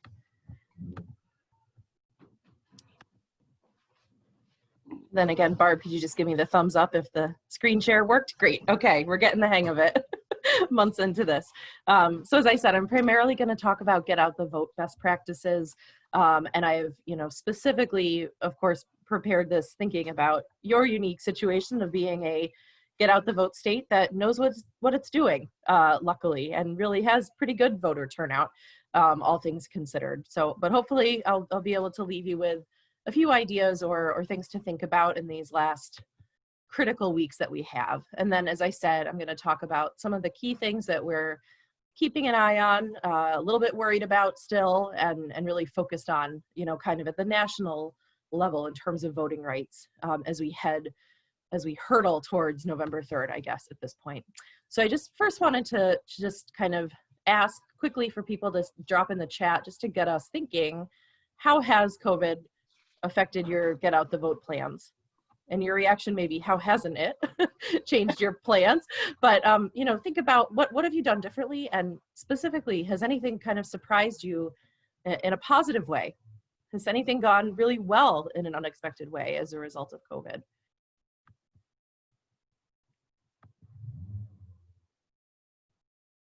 And I don't know, Barb, if you're able to read a couple of the chats, I'm not actually able to see it while I'm sharing my screen, it turns out. Oh, okay. No, I haven't seen anything come up yet. Oh, I found it. Here we go. Okay, thanks. Okay, so Karen says, we weren't sure we were able to do voter service at a college, but food banks have been receptive. Yeah, we've heard lots of leagues working with food banks, which we know have been a key resource for communities, putting that voter engagement in those packages that go to families. Awesome. Of course, people are unable to gather. Linda says, I'm loving Zoom meetings instead of traveling. Yes, that's true.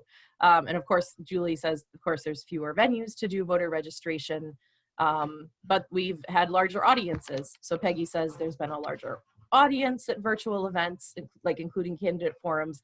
And yeah, I think we're learning some long-term lessons about doing our work differently, especially in years or in geographic places where people are really spread out. And yeah, Beth kind of has a similar point. We've been able to really have people from all over the state participate when maybe that wouldn't have been the case. So, and Ann says, unable to do new citizen voter registration. Yes, that is one of the most painful pieces. One of the programs I manage out of the national office is our new citizen voter registration grant program. And the leagues who are part of that program, we're planning to register voters at 1,200 citizenship ceremonies this year. And we were funding about $50,000 worth of grants to help make that happen. And of course, 95% of that has just gone completely on hold still. And that's just, that will take many years to catch back up to, we fear. So, but thank you everyone for sharing kind of the good and the bad. Things look obviously very different than any of us had thought. But I think we really are learning some longer term lessons, especially about some of this Get Out the Vote work. Leagues have really risen to the occasion and thought of new and innovative ways to reach voters where they are. And the good news is the research tells us that that's what we should be doing anyway, and maybe should have been doing more of all along. So the research repeatedly demonstrates, this is research that academics do, that campaigns do, and our own research that we do here at the national office about these kinds of programs, repeatedly tells us that directly contacting voters, as opposed to more passive ways of engaging voters, is a huge demonstrable impact in increasing turnout, especially among underrepresented groups who are unlikely to be hearing from campaigns or general messages about voting. And local efforts, especially in a smaller election year, can make a huge turnout difference. In a year like this, it will be hard to ever say, oh, it was that one postcard from the league in X state that really boosted turnout in that district. But in local races and in thinking ahead to local elections in the next few years, a relatively small investment in a local area in really doing earnest get out the vote work can show a huge impact on turnout. So just something to think about. The get out the vote work that we and many leagues are investing in, and that I know you all are doing as well, really helps leverage the other investments that we're making. So obviously many of you participate in the Vote 411 program. I think many of you know Megan, my colleague who lives there in Denver with you all, and is managing that Vote 411 site. By doing direct voter contact, we're making sure that Vote 411 is getting into the homes of the voters who really, really need that information. We're making sure that those voter registration programs that we spend hundreds and thousands of hours on, that really pays off in terms of contacting those new registrants and encouraging them to vote. We make sure that our voter guides and debates that we all collectively spend, again, thousands of hours and thousands of dollars on creating, that those voter guides get into the right hands. So all of those things that are so important to us are buttressed by effective get out the vote work. And as we have seen in COVID, it's really a great way to make use of interested people. I'm sure many of you had people coming to you after the 2016 election and still to this day saying, I want to do something, right? Certainly the national situation, the scenario we're sort of in right now as a country has led us to so many people. And at the national level, it's partners and companies and other organizations who don't do voting per se, but really understand how important this election is and how important it is that Americans participate. And so people want to do something, and some of these get out the vote activities can help us quickly hook people in to meaningful opportunities.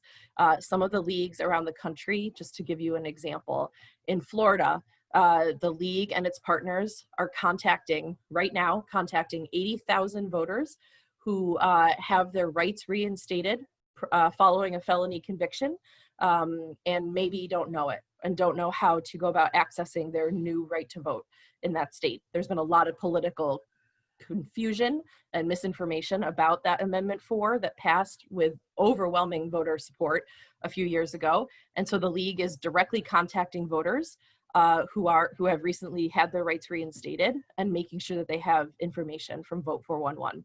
My mom is a league member in Florida and is doing it at her kitchen table, probably today, writing postcards to voters.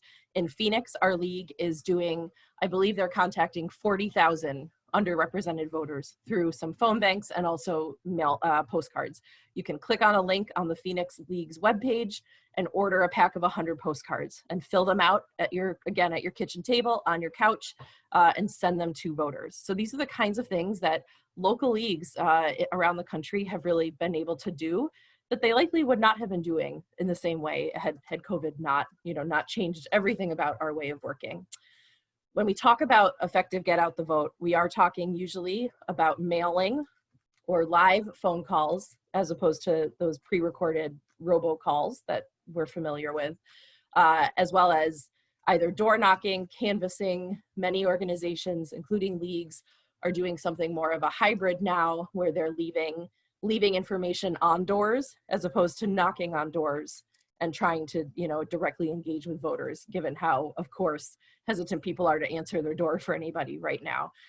In my home league here in Arlington, Virginia, the league is pasting big kind of stickers on front doors in underrepresented neighborhoods and in high immigrant communities, again, pointing people back to Vote 411, just as an example.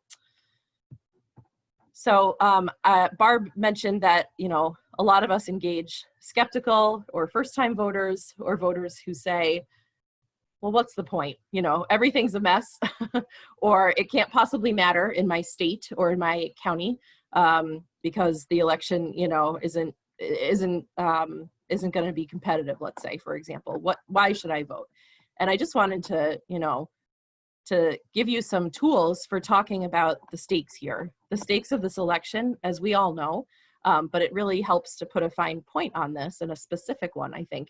The stakes of this election will last far longer than who wins on election night or who takes up residency in the White House for the next 4 years. It will determine decades of policy. It will determine the kind of America that your grandchildren and my daughter and our neighbors all live in, right? Obviously, Supreme Court is front and center. Decades of the future of the Supreme Court are gonna, hinge on this election and beforehand. And I will talk about that in a minute, by the way. The START treaty is up for renewal next year. And if it was not renewed, it would be allowed to expire and put the world at incredible risk that we haven't seen in over 40 years in terms of nuclear arms reduction in this country. Whoever sits in the White House and leads our nation in Congress will be critical to deciding what we do there. Clearly, you all are very, very well aware of the stakes of the census and redistricting. And I think you already talked about that this morning at length as part of your league day. Clearly, where people receive federal funding, which communities do and don't, is going to last. The impact of that will last for a long time. Whether we finally do something on climate before it's absolutely too late. Long-term decisions about how we support women and working parents, some of the challenges of which have been kind of put under a laser light, I think, during COVID this year. And then, of course, thinking about as older millennials like myself approach middle age during the next, this next presidency, what's going to happen with some of our social safety nets? What happens for the next generations? How do we continue to support American families? So and you could come up with many other great examples here. These are just a few that I think when talking with voters, we're not talking about 2 candidates or even, the 10 candidates that any one person may see on their ballot. We're talking about deeply important issues that will just, continue to impact us for years to come. In terms of what voters are really thinking about, this is some of the latest polling from Pew and Circle, who primarily looks at young voters. I think none of these issues are a surprise. They're all, of course, incredibly interrelated. Obviously, anxieties about the economy and COVID and healthcare and racism are all front and center right now, and those are coming up in the top of polls all over.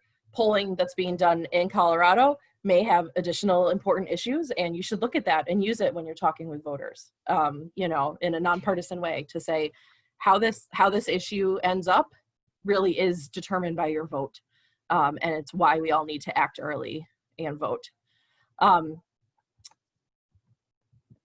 In terms of the messages that really work, especially with skeptical voters, it's really about being personal and positive.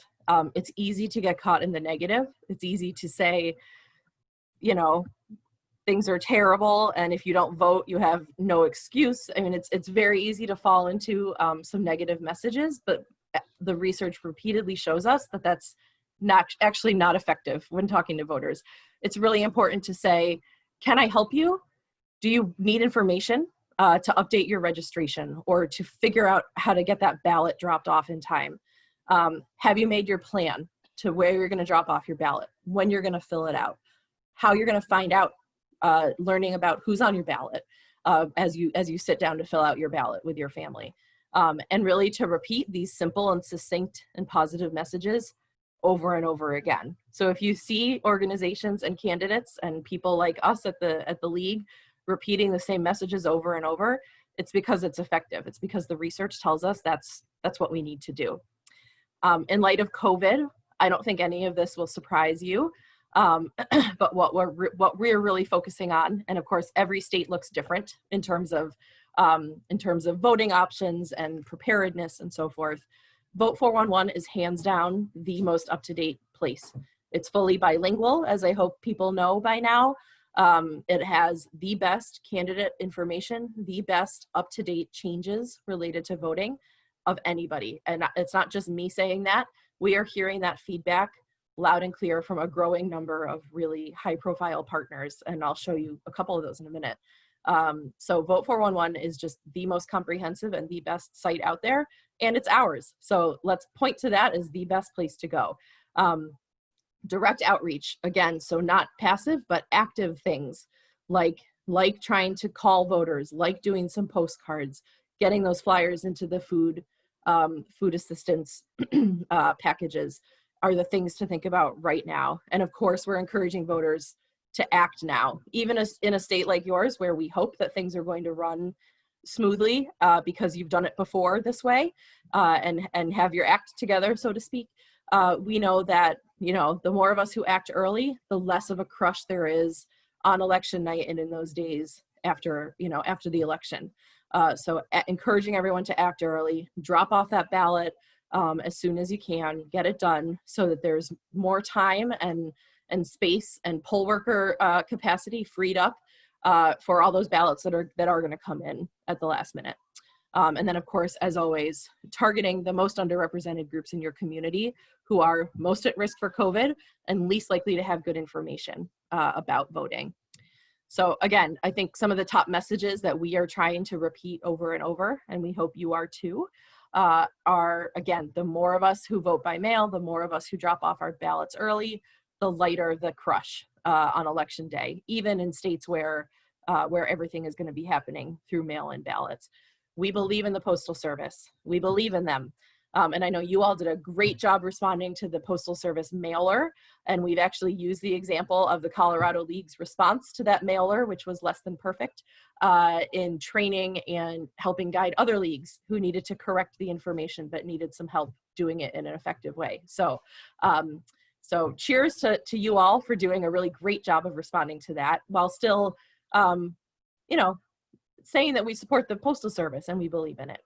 We are working very hard to make sure that in-person voting options are maintained for people, especially in other states, of course, where that's a much more important piece of the puzzle. Even as states are moving to more, to other methods, we do not want to be under-resourcing those in-person polling places where millions of people, especially communities of color, will be voting in person on election day, and that is their choice or or what they need to do in many cases, and we have to support those opportunities. We're really trying to manage expectations early that counting ballots is going to take a while, and that's okay. That's a good thing. That means the process is working. So please do help enforce that message. We want our counts to be accurate. We want our workers to have the time they need to do their job, their very important job. And that means the process is working. And then again, there's always help for voters. So there's Vote 411, there's the Voter Protection Hotline, 8666 Our Vote, which is on every page of Vote 411, and available in multiple languages for people who need real-time help.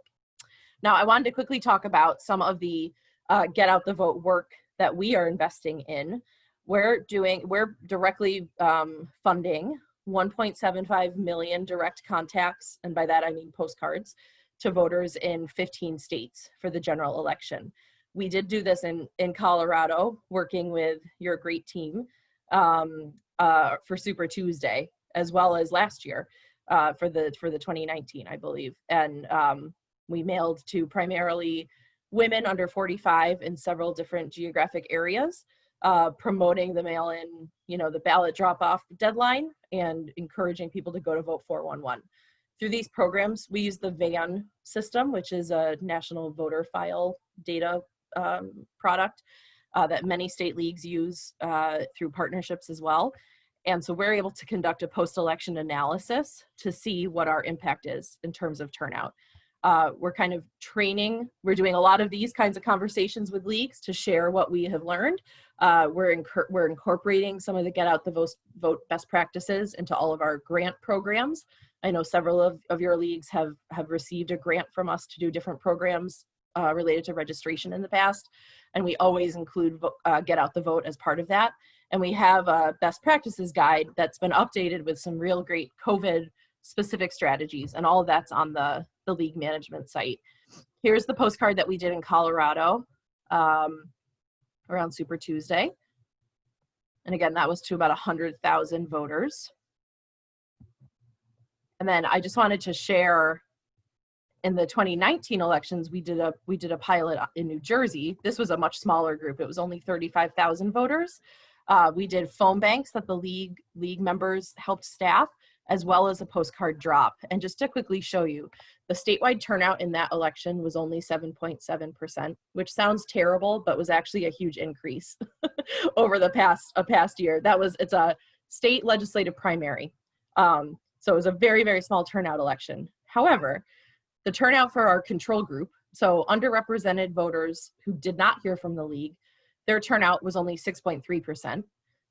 The turnout for voters in that demographic who heard from the league one time, so they got a postcard from the league, it already bumped up their turnout to 6.9%, which is, again, when you're only talking about 6% total, bumping it up by 0.6 is actually a huge deal.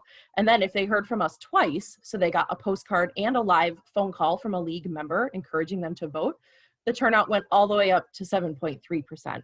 So again, these don't seem like a big deal at first glance, but they really, really are. And this is the kind of thing that we're trying to replicate, and we'll certainly be looking to replicate in other smaller elections following this year, because it shows time and time again that turnout is either the same or better every time we do this among the groups that we contact. So in Colorado, the rate was steady. It was almost identical, the turnout, but with the caveat that you all are already a pretty high turnout state, and this was a presidential primary that had a lot of interest. So were we to do this in a smaller, more localized election, I would expect to see an even higher increase in the future. So this really does work. And it's doable. As I've said, many leagues are doing this. So I know we're running short on time. I just, want you to think about what's one thing you might be able to still do and still have time to do that could help your league directly reach out to voters and encourage them to vote. So either put that in the chat or think about it. You can always reach out to my team at the National League, and Beth and Barb have my contact information. We are always happy to help point you to some resources or think about how to even do something small in a really cost-effective way. So please do think about that. I did, with my last few minutes though, want to talk about a couple of our partners. First of all, if you go to the Vote 411 homepage, I said that lots of groups are really turning to Vote 411. This is just a few of the big corporate partners that are using Vote 411 to do their own employee education, to do their customer education. If any of you went to the Target website last Sunday, you saw that Vote 411 was at the top of the page all day long, and will still be. They've told us that's going to be part of their big promotion in stores and online through Election Day. Seventh Generation, the green cleaning product company, is investing a large 5-figure sum in helping underwrite some of our Get Out the Vote costs around some of the postcards I talked about a minute ago. And some of these other companies are doing other great things. So people really believe in Vote 411 and are using it to its full potential. Here I was going to talk, I already mentioned this, the great job that you all did with responding to the USPS mailer. Some of the key things that you did really, really well is you alerted voters to the issue with the mailer without restating the bad information, which we know is important to do. Don't repeat the bad information because that's what people will hear. You provided people with a clear, accurate information specific to your state. Here's when you need to mail your ballot by October 24th. If you're doing a drop box, it has to be by 7 p.m. on election night. And then you shared a trusted resources where, your website where voters could go for more. So again, kudos to you all for handling that situation really, really well. I wanted to talk about SCOTUS Supreme Court for a moment because I know this is top of people's minds. This messaging will be going out, I think, in the next couple of days. I think all members are going to be receiving an email from us specifically about our stance on the Supreme Court vacancy that we've all are very aware of. So our message is, and there are some talking points up on the league management site already, and there will be much more information shared. And this information is rolling out to state leaders in the league right now. And the national board has been speaking at length about this and where and how the league fits in. So our top messages right now is this is a lifetime appointment. It's too important to rush. The Senate needs time. And 4 years ago, the Senate set pretty clear rules about how they were going to handle this. They should honor that process that they committed to in 2016 and not change the way they're doing things in the middle of the game.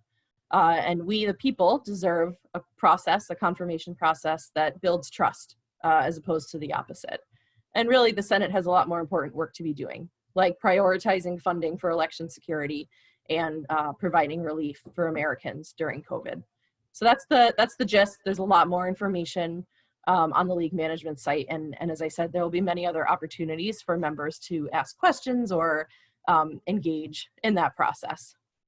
Just to really quickly highlight our top concerns, kind of speaking nationally going into November, so clearly the signature matching processes in states for mail-in ballots are very patchy, very, very imperfect, and downright illegal in many cases. We've had some really key wins with this. For example, in New Jersey, there was no mechanism for a voter to even know if their ballot had been rejected because of a signature matching issue, with whatever signature they had on file with the DMV. And so we won in that case, and they will not be rejecting ballots as a result of signature matching issues. This is still pending in some of the other challenges we have. And again, something that we know comes down to sometimes some very arbitrary judgment calls made by election workers in states where there is not a good process in place. So that's something we're worried about. Again, of course, continuing to be, worried and cautious about the misinformation out there about USPS. We're always, of course, worried about long lines, especially in communities of color. And we are setting up a very comprehensive rapid response process so that we can help leagues and help what you're seeing. Again, hopefully that particular issue won't be a big one in Colorado, but certainly in other states, we know that this will come up. And then of course, fear and intimidation and misinformation about how long the count should be taking, as I've mentioned before. The best thing we can do right now is encourage voters to act now. That's really, that's really the bottom line. We have a number of pending legal decisions that will determine kind of how voting is going to shape up for voters in several states still out there. And the best thing we can all do is be positive, encourage people to act early, focus on the process of how to vote, which is what you all do best. So please read the League update. It's every 2 weeks. We'll be sending more frequent member communications out as things are needed to be said. And please do, contact us at the national office with anything. We really, really want to support you during this critical time. So I think I've used up a lot of my time, Barb. So you just let me know if we need to I'm happy to answer questions via email if you need to move along. Maybe we have time for one or two. Okay. I was looking to see. Well, let me see. There was one I was concerned about how voting in person doesn't speed up the tabulation process. Yeah, it does not. How does it not? I'm not sure I understand what you're asking. It says, in person does not speed up things. Ballots are prepped as they're received, but tabulated until election day. I know that once people vote, their votes are tabulated, but they're not, or they're tabulated, but they're not put together until 7 p.m. Mm-hmm. I guess they want to know how it slows it up by voting in person. Can I interfere on that one? Because sure. That was my question. Sure. I guess the concern is not so much in Colorado because they tabulate as they go, as they come in. But in some states, they don't even start opening the envelopes. Correct. Until elections are over. And so this can cause a lot of delay in those states to get their. Yeah, absolutely. And, I think the best answer I can give is that certainly leagues are meeting with their elections officials and encouraging a sound process. This is part of the reason why we are encouraging so much poll worker recruitment. There's sort of a top 10 list floating out there of communities that we're specifically worried about as a whole voting rights community, not just the league, where we all are really putting in a concerted effort, places like Milwaukee, where we know, Philadelphia, where we know that there are going to just be key workforce issues to address.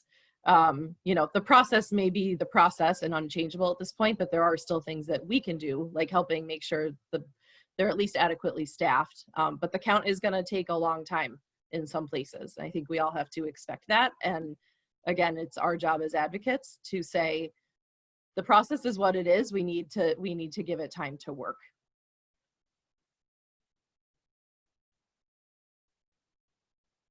Okay, I just think there's some really good suggestions in the chat box, and I'll just end it there and say thank you very much, Maggie, for sharing such important information with us.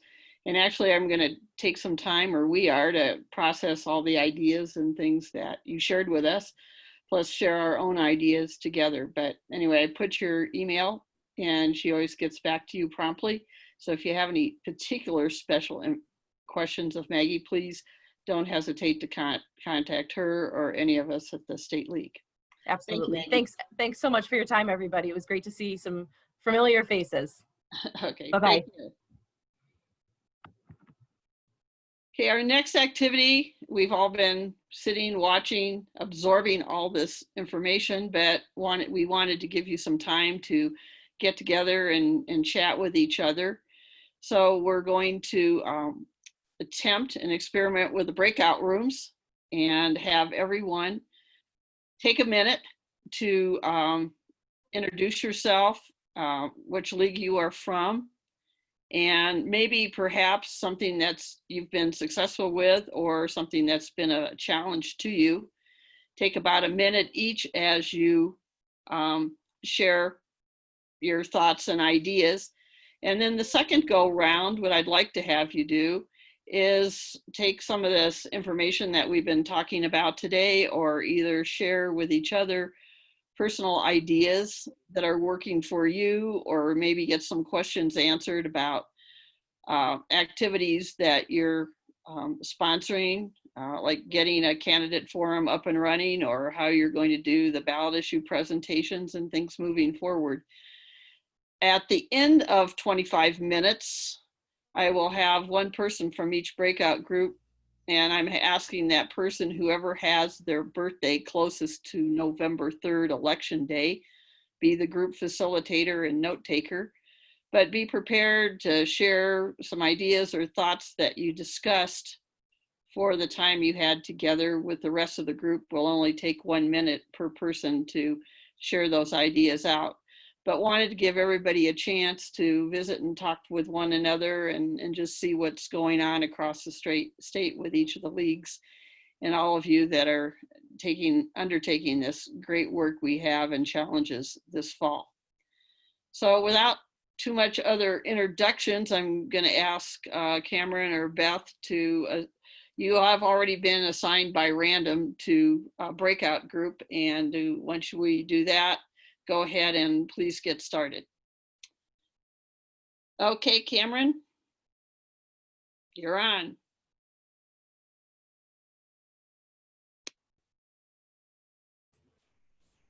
Oh, I got to do that.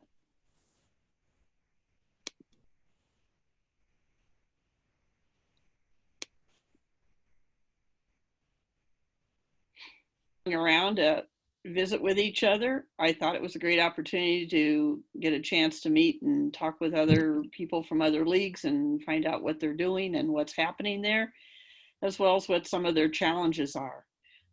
We're going to give everybody, each of the facilitators, 1 minute to summarize and report out ideas or thoughts or challenges that people mentioned in each of their groups. So we will start out with group number 1. I don't think we know what group we were. Right. Okay. I thought 3, but I'm not sure. Well, we'll just take turns to who's ever ready to go. How's that? Okay, go ahead there. Okay, I'm going to share. I'm going to start by sharing the activities we've done. We have done a combination of face-to-face and And we've also done Zoom. In a few cases, we've done Zoom and face-to-face together where they had both going at the same time. There are some problems with that, but I think we could work them out if we think that it would help people who don't feel comfortable leaving their home.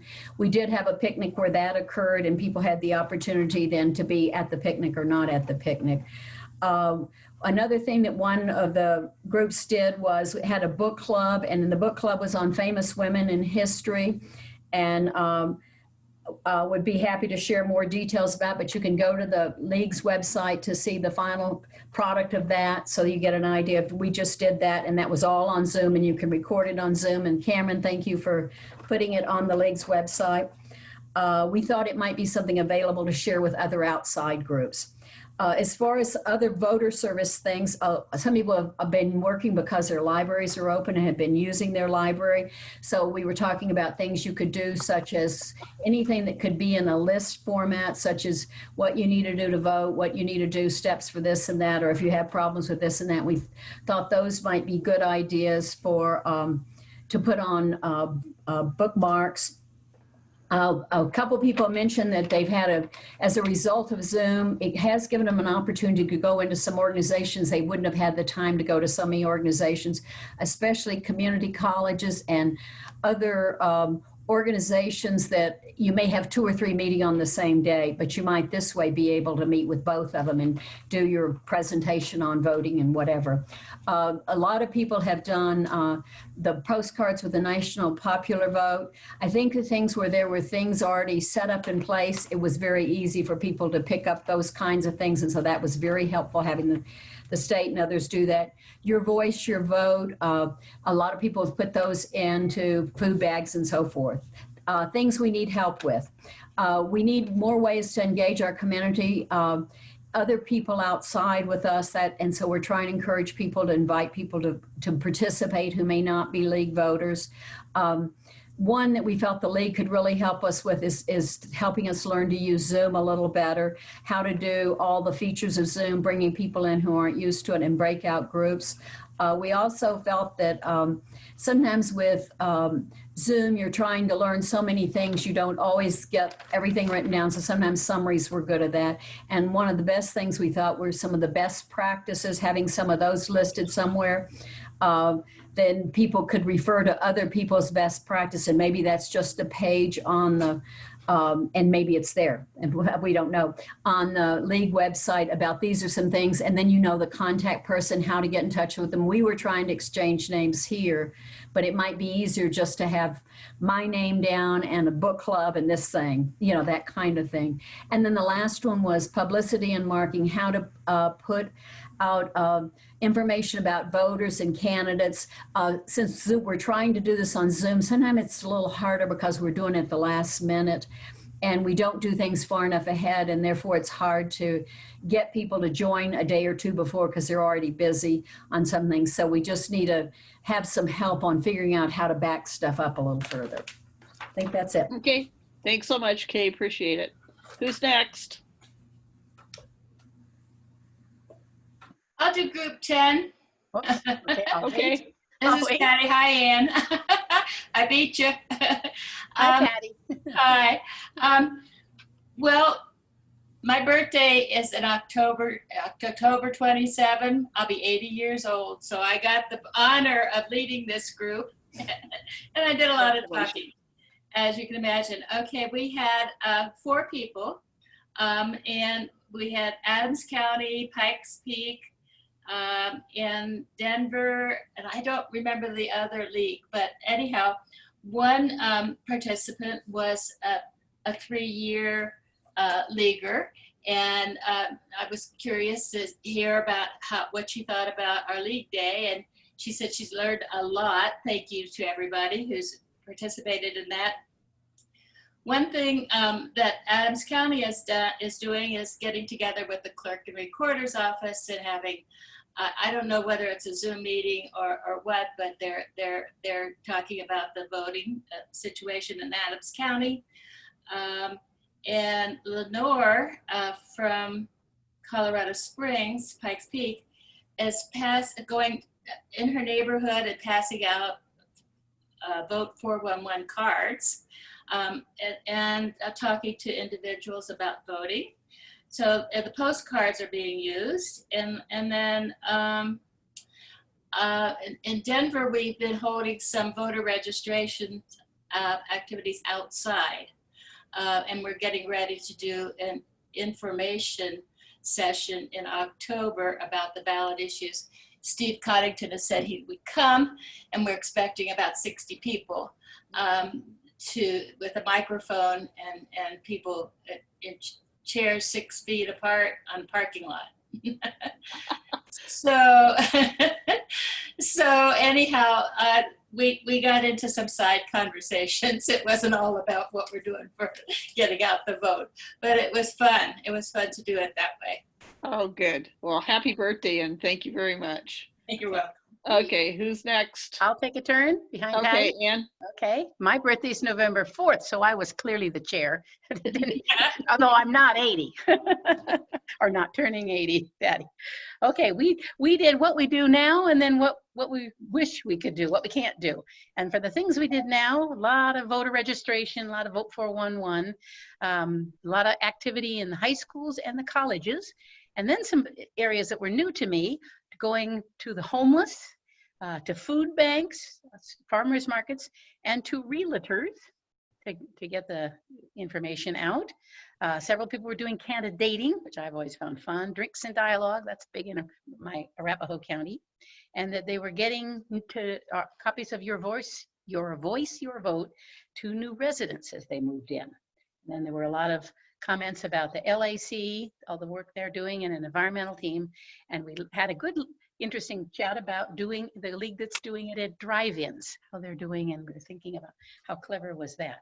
The things we missed were going to assisted living facilities to help them change their voter registration, because we can't do that in person. We missed just voter registration altogether in person.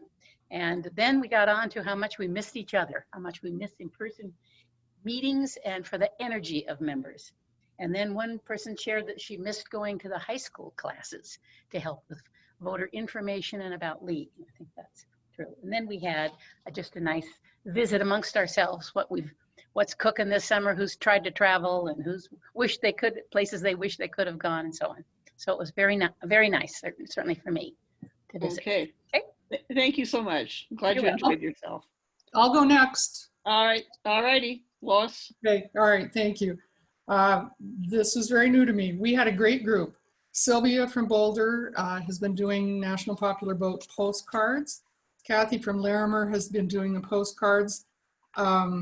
Also doing Zoom training and working with DEI. And we had a little discussion about the DEI and how that isn't necessarily just race, but a lot of diversity and inclusion. And I got some good phone numbers, so I'm going to contact these people. We had to talk about liking or not liking Zoom, and everybody kind of decided they liked Zoom. One of us said that there had been some training for them, and I think that would be helpful because some of our members are still not real comfortable with Zoom. And so I think a training would be good. Somebody else said that there had been social Zooming going on and they were engaged in that. And then talked about some of the things they've been doing. The voter service chair in, I believe, Denver had said they'd registered 75 people by actually going out in public. And that's pretty darn good. Then we talked about the ballot issues. And they got those out in Boulder and Longmont through webinars. And they said that was successful. One person said that a retirement community had asked if they could come to them. And that is pretty tricky because of the COVID. But the retirement community said they were going to have a great big tent. It was going to be outside. So they were trying to get that done. And I liked the thought of team meetings in order to learn Zoom. And one person said that the library in their town had recorded candidate forms and then published those. So that was, there was a lot more, but that was all I got. Good. Well, thank you very much. Sounds like you had a good conversation. We did. Thank you. Okay, next. I can do it. All right. Now I gotta go find my notes. Uh-oh. Yeah, Good I'm to on see the- you, Lena. on the Good to see you, Linnea. We had representatives from Pikes Peak, Greeley, and Denver on our call, on our breakout room. Greeley has already done a candidate forum and they're doing a ballot issue, and their candidates were on their county commissioners and house districts. Denver has had a couple of voter registration drives dealing with felons who are no longer in prison and prisoners who have not yet been convicted, so that they understand that they can vote. And they've worked with ballot issues and candidate forums with an inter-neighborhood cooperatives. And they have a broadcast ready to go for when the ballots come out. And they also have yard signs to encourage voting. And they did postcards for NPV. In Pikes Peak, we've done a little bit of in-person voter registration as people feel comfortable to go out. One of them is a nurse who's a public health nurse. And so she really emphasized what you needed to do it safely in public, which was cool. Our league is going to do a ballot issue presentation on October 17th via Zoom, and Greeley was helpful because they said they practiced twice and wanted a third one. Thought they should have had a third one after they put it out. We are going to do postcards and texting with a local group, Citizens Project, and in which we're sharing expenses for that. And those are to remind people to actually vote. And then Pikes Peak League has started podcasts, and I think she does them weekly. And so they're having all the different issues that have come up. And I think they've talked to the county clerk, and they've had some other presentations already. So that's pretty cool. That's what we've been doing. Great. Sounds like everybody's really been busy. I like that idea of podcasts too. Yeah. Yeah. Okay, thank you. Next. I'll go next. Okay. Okay, we had actually a good group. We had women from, a woman from Chaffee County, Montezuma, Arapahoe, Larimer County, and Denver. So it was a good mix from across the state. The good ideas are we had some good turnouts, been able to get voter registration with farmers markets, outdoor film festival showing, not only the movie, but apparently some smaller communities have had outdoor films, and so they set up a table there. That's a great idea. Of course, the postcards and vote411.org, getting out that information. Candidate forums that are being done. One of the areas, I think it was Montezuma, had their first candidate forum, and actually one of the people decided would never respond, but because of the empty chair policy of the league, they were able to go ahead and have their first candidate forum, so that's congratulations. Let's see. One of the cities or areas is partnering, can't even speak, with a nonprofit to find out who needs ballots picked up. So the league will go around and pick up ballots for those that can't get out and mail their ballots in for themselves. Denver had, or Arapahoe had, I believe, 50 people sign up for SQUINT, which was great. And 75 people are out registering voters in Denver, I believe it is, or maybe it was Arapahoe County. Working at food distribution centers to actually get people registered. And so let's see, that's pretty much what we, a lot of work is being done, I think, all over the state to get voters registered or get them informed. We did have a little problem, and that was my problem. how do you get into senior centers for not voter registration, but ballot issues? And because we're using Zoom, we are doing 3 live Zoom ballot issues presentations. So we're letting the senior centers know about that, but they usually have their own personal presentation. Well, as Gerry pointed out, there is a video that is done by the League of Women Voters, and that can be sent to the senior centers and they can show it at will. And the Spanish version will be available on September 29th. So yeah, that's great from the League. Let's see. Well, the other problem is not getting candidates, of course, to show up. But we've all had that problem at different times, not show up, not answer the questions, but still, because of the no chair policy, we can go ahead with them. Thank you. May I make a comment? Sure. You're only allowed 10 ballots to put in the drop box, no more. Otherwise, you would be considered a felon. And I can point out that that's not 10 per day. That's 10 for the election. Yes. Yeah. Okay. Yeah. Thanks, Steve, for the clarification. And also, Judy, thanks for calling attention to the videos that are available. And I think links to those were sent out to everybody. And if not, you can find them on the State League website. This is Chris. It's more. Chris. It's not 10 per election. It's 10 per drop. I disagree. I'd have to see that in writing.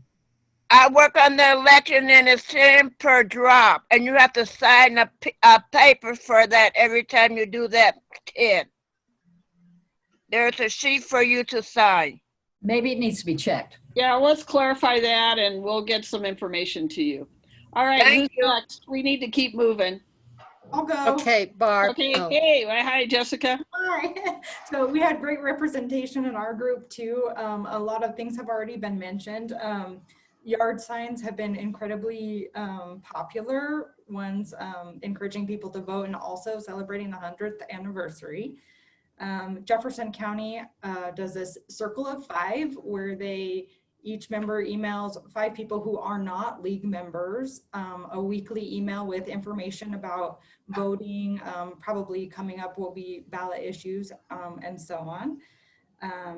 They've also obtained a list of new residents and sent letters out to those new residents with correct information about voting as opposed to what the USPS sent out. Lots of candidate forums, ballot issues via Zoom. One group's mentoring college students to give ballot issue presentations. Voter registration and education tables at local businesses and parks. People are seeming to really like the Zoom format. The breakout groups are great. And also the flexibility and the time is great for people. Book clubs are also, and also like for DEI, watching movies or TED Talks and then being able to have those kind of discussions. So that kind of wrapped up our group. Okay, and there's some new ideas in there that I think that are pretty good ones too. So thank you, Jessica. Who's next? I can go. Okay, way to go. I think I was in group 2 and we had people from Arapahoe Douglas, Jeffco, Montrose, Pueblo, and Boulder. And I think that we agree that everybody was doing pretty much what they always do, but with slight changes. So there are displays at the courthouse and in libraries, and then at the libraries, they're encouraging people to use their computers for the census and for registration. So they get instructions for that. They've been outreaching to lists of new homeowners in the county, to food banks and to Meals on Wheels. We think all of that is a good idea and a new audience. There's an essay and postcards contest in Montrose for people 16 to 20 years old. So that's something that's coming up and probably very useful. And we were told once that there is another letter writing organization called Vote Forward that you can sign up to send letters to other states. So if you feel, you know, the need to expand your horizons, Vote Forward is where to go. And we also talked about worrying about people who don't have computer access and people who have spotty Wi-Fi, how difficult it is for them to participate in an all online thing. And also just how we encourage attendance, since this is a new thing for so many people. How do we get them over that change, that those who do have access, how do we get them to keep coming back for more Zoom meetings? Anything I missed, ladies? I think that's it. Great, thank you, Rionda. Once again, some new ideas and thoughts as well. I was in group 8. Okay, thank you, Steve. And I'm not going to repeat things that have been said before, but one thing I haven't heard is one group uses, I believe this is Jeffco. On Saturdays, the Denver Post publishes real estate sales in the state. And they use that to find people who may have changed address and drop off voter registration information at that location. Excellent. Very good. Good idea. Thank you. Okay, Barb. Yes. Oh, hi, Yeah. Kathleen. Hi, our group has, I haven't said anything about them, and I only have, mine's very short, mainly because Janine Reed and I, who are both in the same league, we're in it, and Beth from Colorado Springs, Pikes Peak, was there. And so we've spent quite a bit, some time talking about just the challenges of trying to do things electronically and Zoom and the wide span of ability among not only our members, but people in general. And so we talked a little bit about how to go about doing that. But the other thing, and a lot of the things that really has done have already been mentioned, so I won't go through that. But we spent quite a bit of time talking about the challenge of convincing young voters that it's important to vote and the value of it, and how, you know, when you get arguments about, well, my vote doesn't matter, it doesn't count, or it's so overwhelming to try to figure out how to vote intelligently. So anyway, we didn't come up with any great solutions, but we did talk about how sometimes we find that people are so overwhelmed that they're not, you can't convince them. So if you develop a relationship where you can come back to them later and revisit it, that can be more successful maybe, because sometimes people just, you know, they're just not interested. But if you come back to it and just show the connection between you and those people who are elected and the decisions that we make and how it can impact you personally, sometimes we can make a difference. So that's it. Okay, thank you very much. I do think, and I know that Maggie began to address that. Mm-hmm. That issue's been raised with our work with UNC with first-time voters, that they really need to understand. We probably take it for granted. Everybody knows how that all works, but it really needs to be broken down into some simple steps for young people, and that idea of what issues are important to them and how do they go about identifying them, and then identifying someone who represents their ideas. But I think there's a whole area for the league to get involved in with helping younger voters understand the voting process and making decisions when they vote. I'll just leave it there because I think there's a lot of work that needs to be done. Anybody else? Thank you very much, Kathleen. Can I just clarify something that we mentioned a bit before? This was written by Peg Pearl, who's a Denver League member. There are rules about returning someone else's mail ballot. Under Colorado law, each person can return up to 10 ballots from other people per election. to drop boxes or other locations. Thanks for that clarification. Okay. Yeah. Thank you very much. Is there anyone else that needs to report out? I'll do a very brief report for Group 11. Okay, thank you, Andrea. And I have to say I was a very bad student because I didn't realize I was going to have to report and I didn't take any notes. So everyone's doing really great things. The question that came up at the end of our session, though, was any reaction about the Gelman article in the Atlantic about the election that could break America. And after going through all of our various successes and achievements, this left kind of a wide open question for us. So that's an open question for everybody. And I'll punt over to Linda Mahan if you'd like to repeat anything that you heard and did take notes on.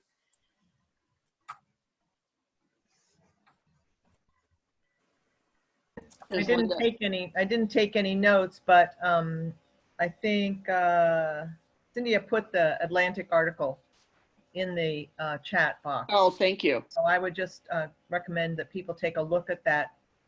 And I think what I said was that I'm fairly comfortable in my state because I know we've been doing this vote by mail and we have a high voter turnout and reliability and good people in the Secretary of State's office.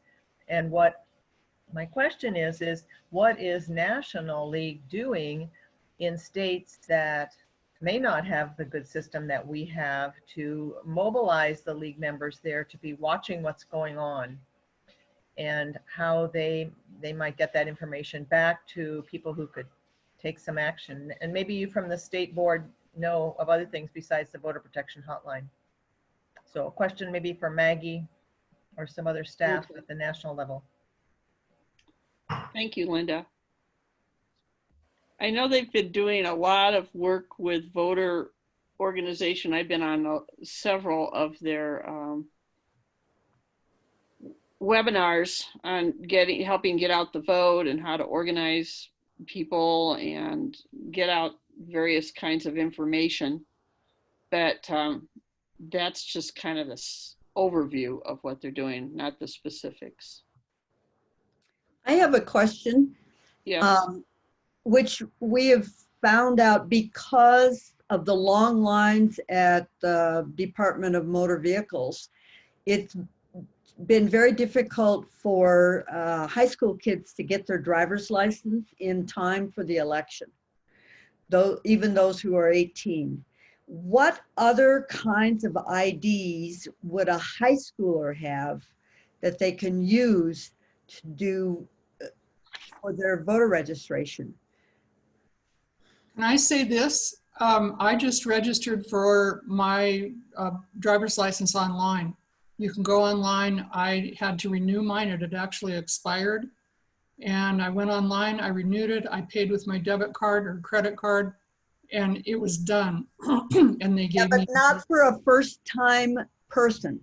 Oh, really? Yeah, No. right now, But in person. right now, people are not able to get their Colorado ID or their driver's license because everybody's booked. So, you know, Be able to use their birth certificate. Well, if it's certified. To register to vote in Colorado, you do not need to have a Colorado license.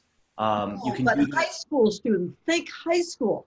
Yeah. What kinds of IDs do they have? Because they don't have a passport. You know, what would they have?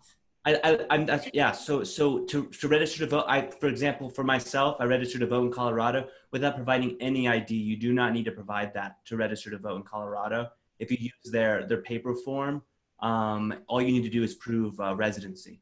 So that should extend to high schoolers in the same way. I assume that's because you were registered already somewhere else. Yeah. You need ID to start. Yeah. Need ID. And passport would work, but very few high school kids have that. Yeah. They all have school IDs. They do not work. I talked to the state, Okay. and they said we're not able to get those through. So he said the best case scenario is to get a certified birth certificate. Now they can register with their social security number, Right. but then when they have to send the ballot back, they have to send one of those forms of ID. If they have a bank statement with their name on it, that works. If they have a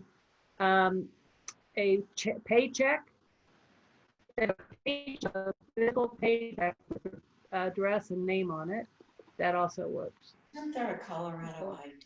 All right, I think we need to wrap things up, but Jerry's put some things in the chat box, so check that for some ideas. Thank you, everybody, for your attendance today, for your participation, local leagues, members, and especially our presenters who I thought did an excellent job of putting together materials in a succinct manner. There's a lot of information for us to process. There's a lot of information that was sent out to you to help you do a better job at informing and educating voters.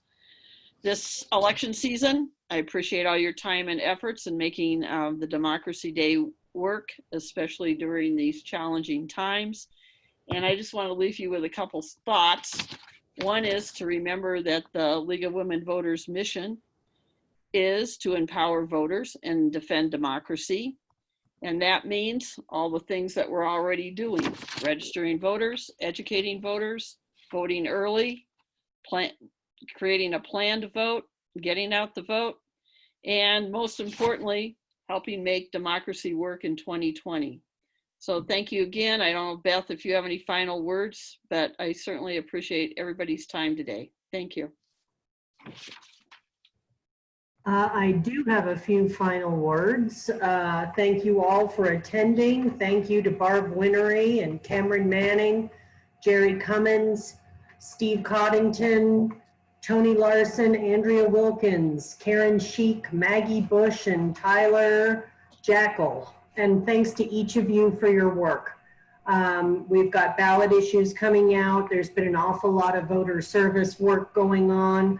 Vote 411. You all are doing the work of champions, and your commitment is truly inspiring. Speaking of ballot issues, another big thanks to the Rudy and Alice Ramsey Foundation for their sponsorship of our ballot issues. And thanks to each and every one of you that are also donors as well as members.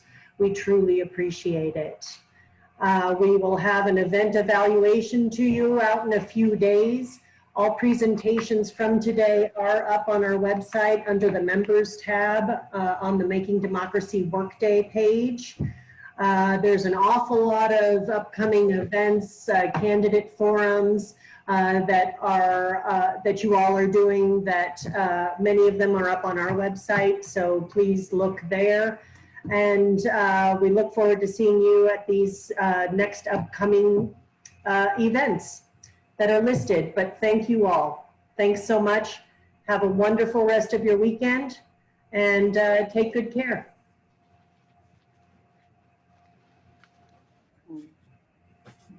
Okay, bye-bye. Bye-bye. Thank you. Thanks for all your hard work. Thanks, everybody. Bye. Bye-bye.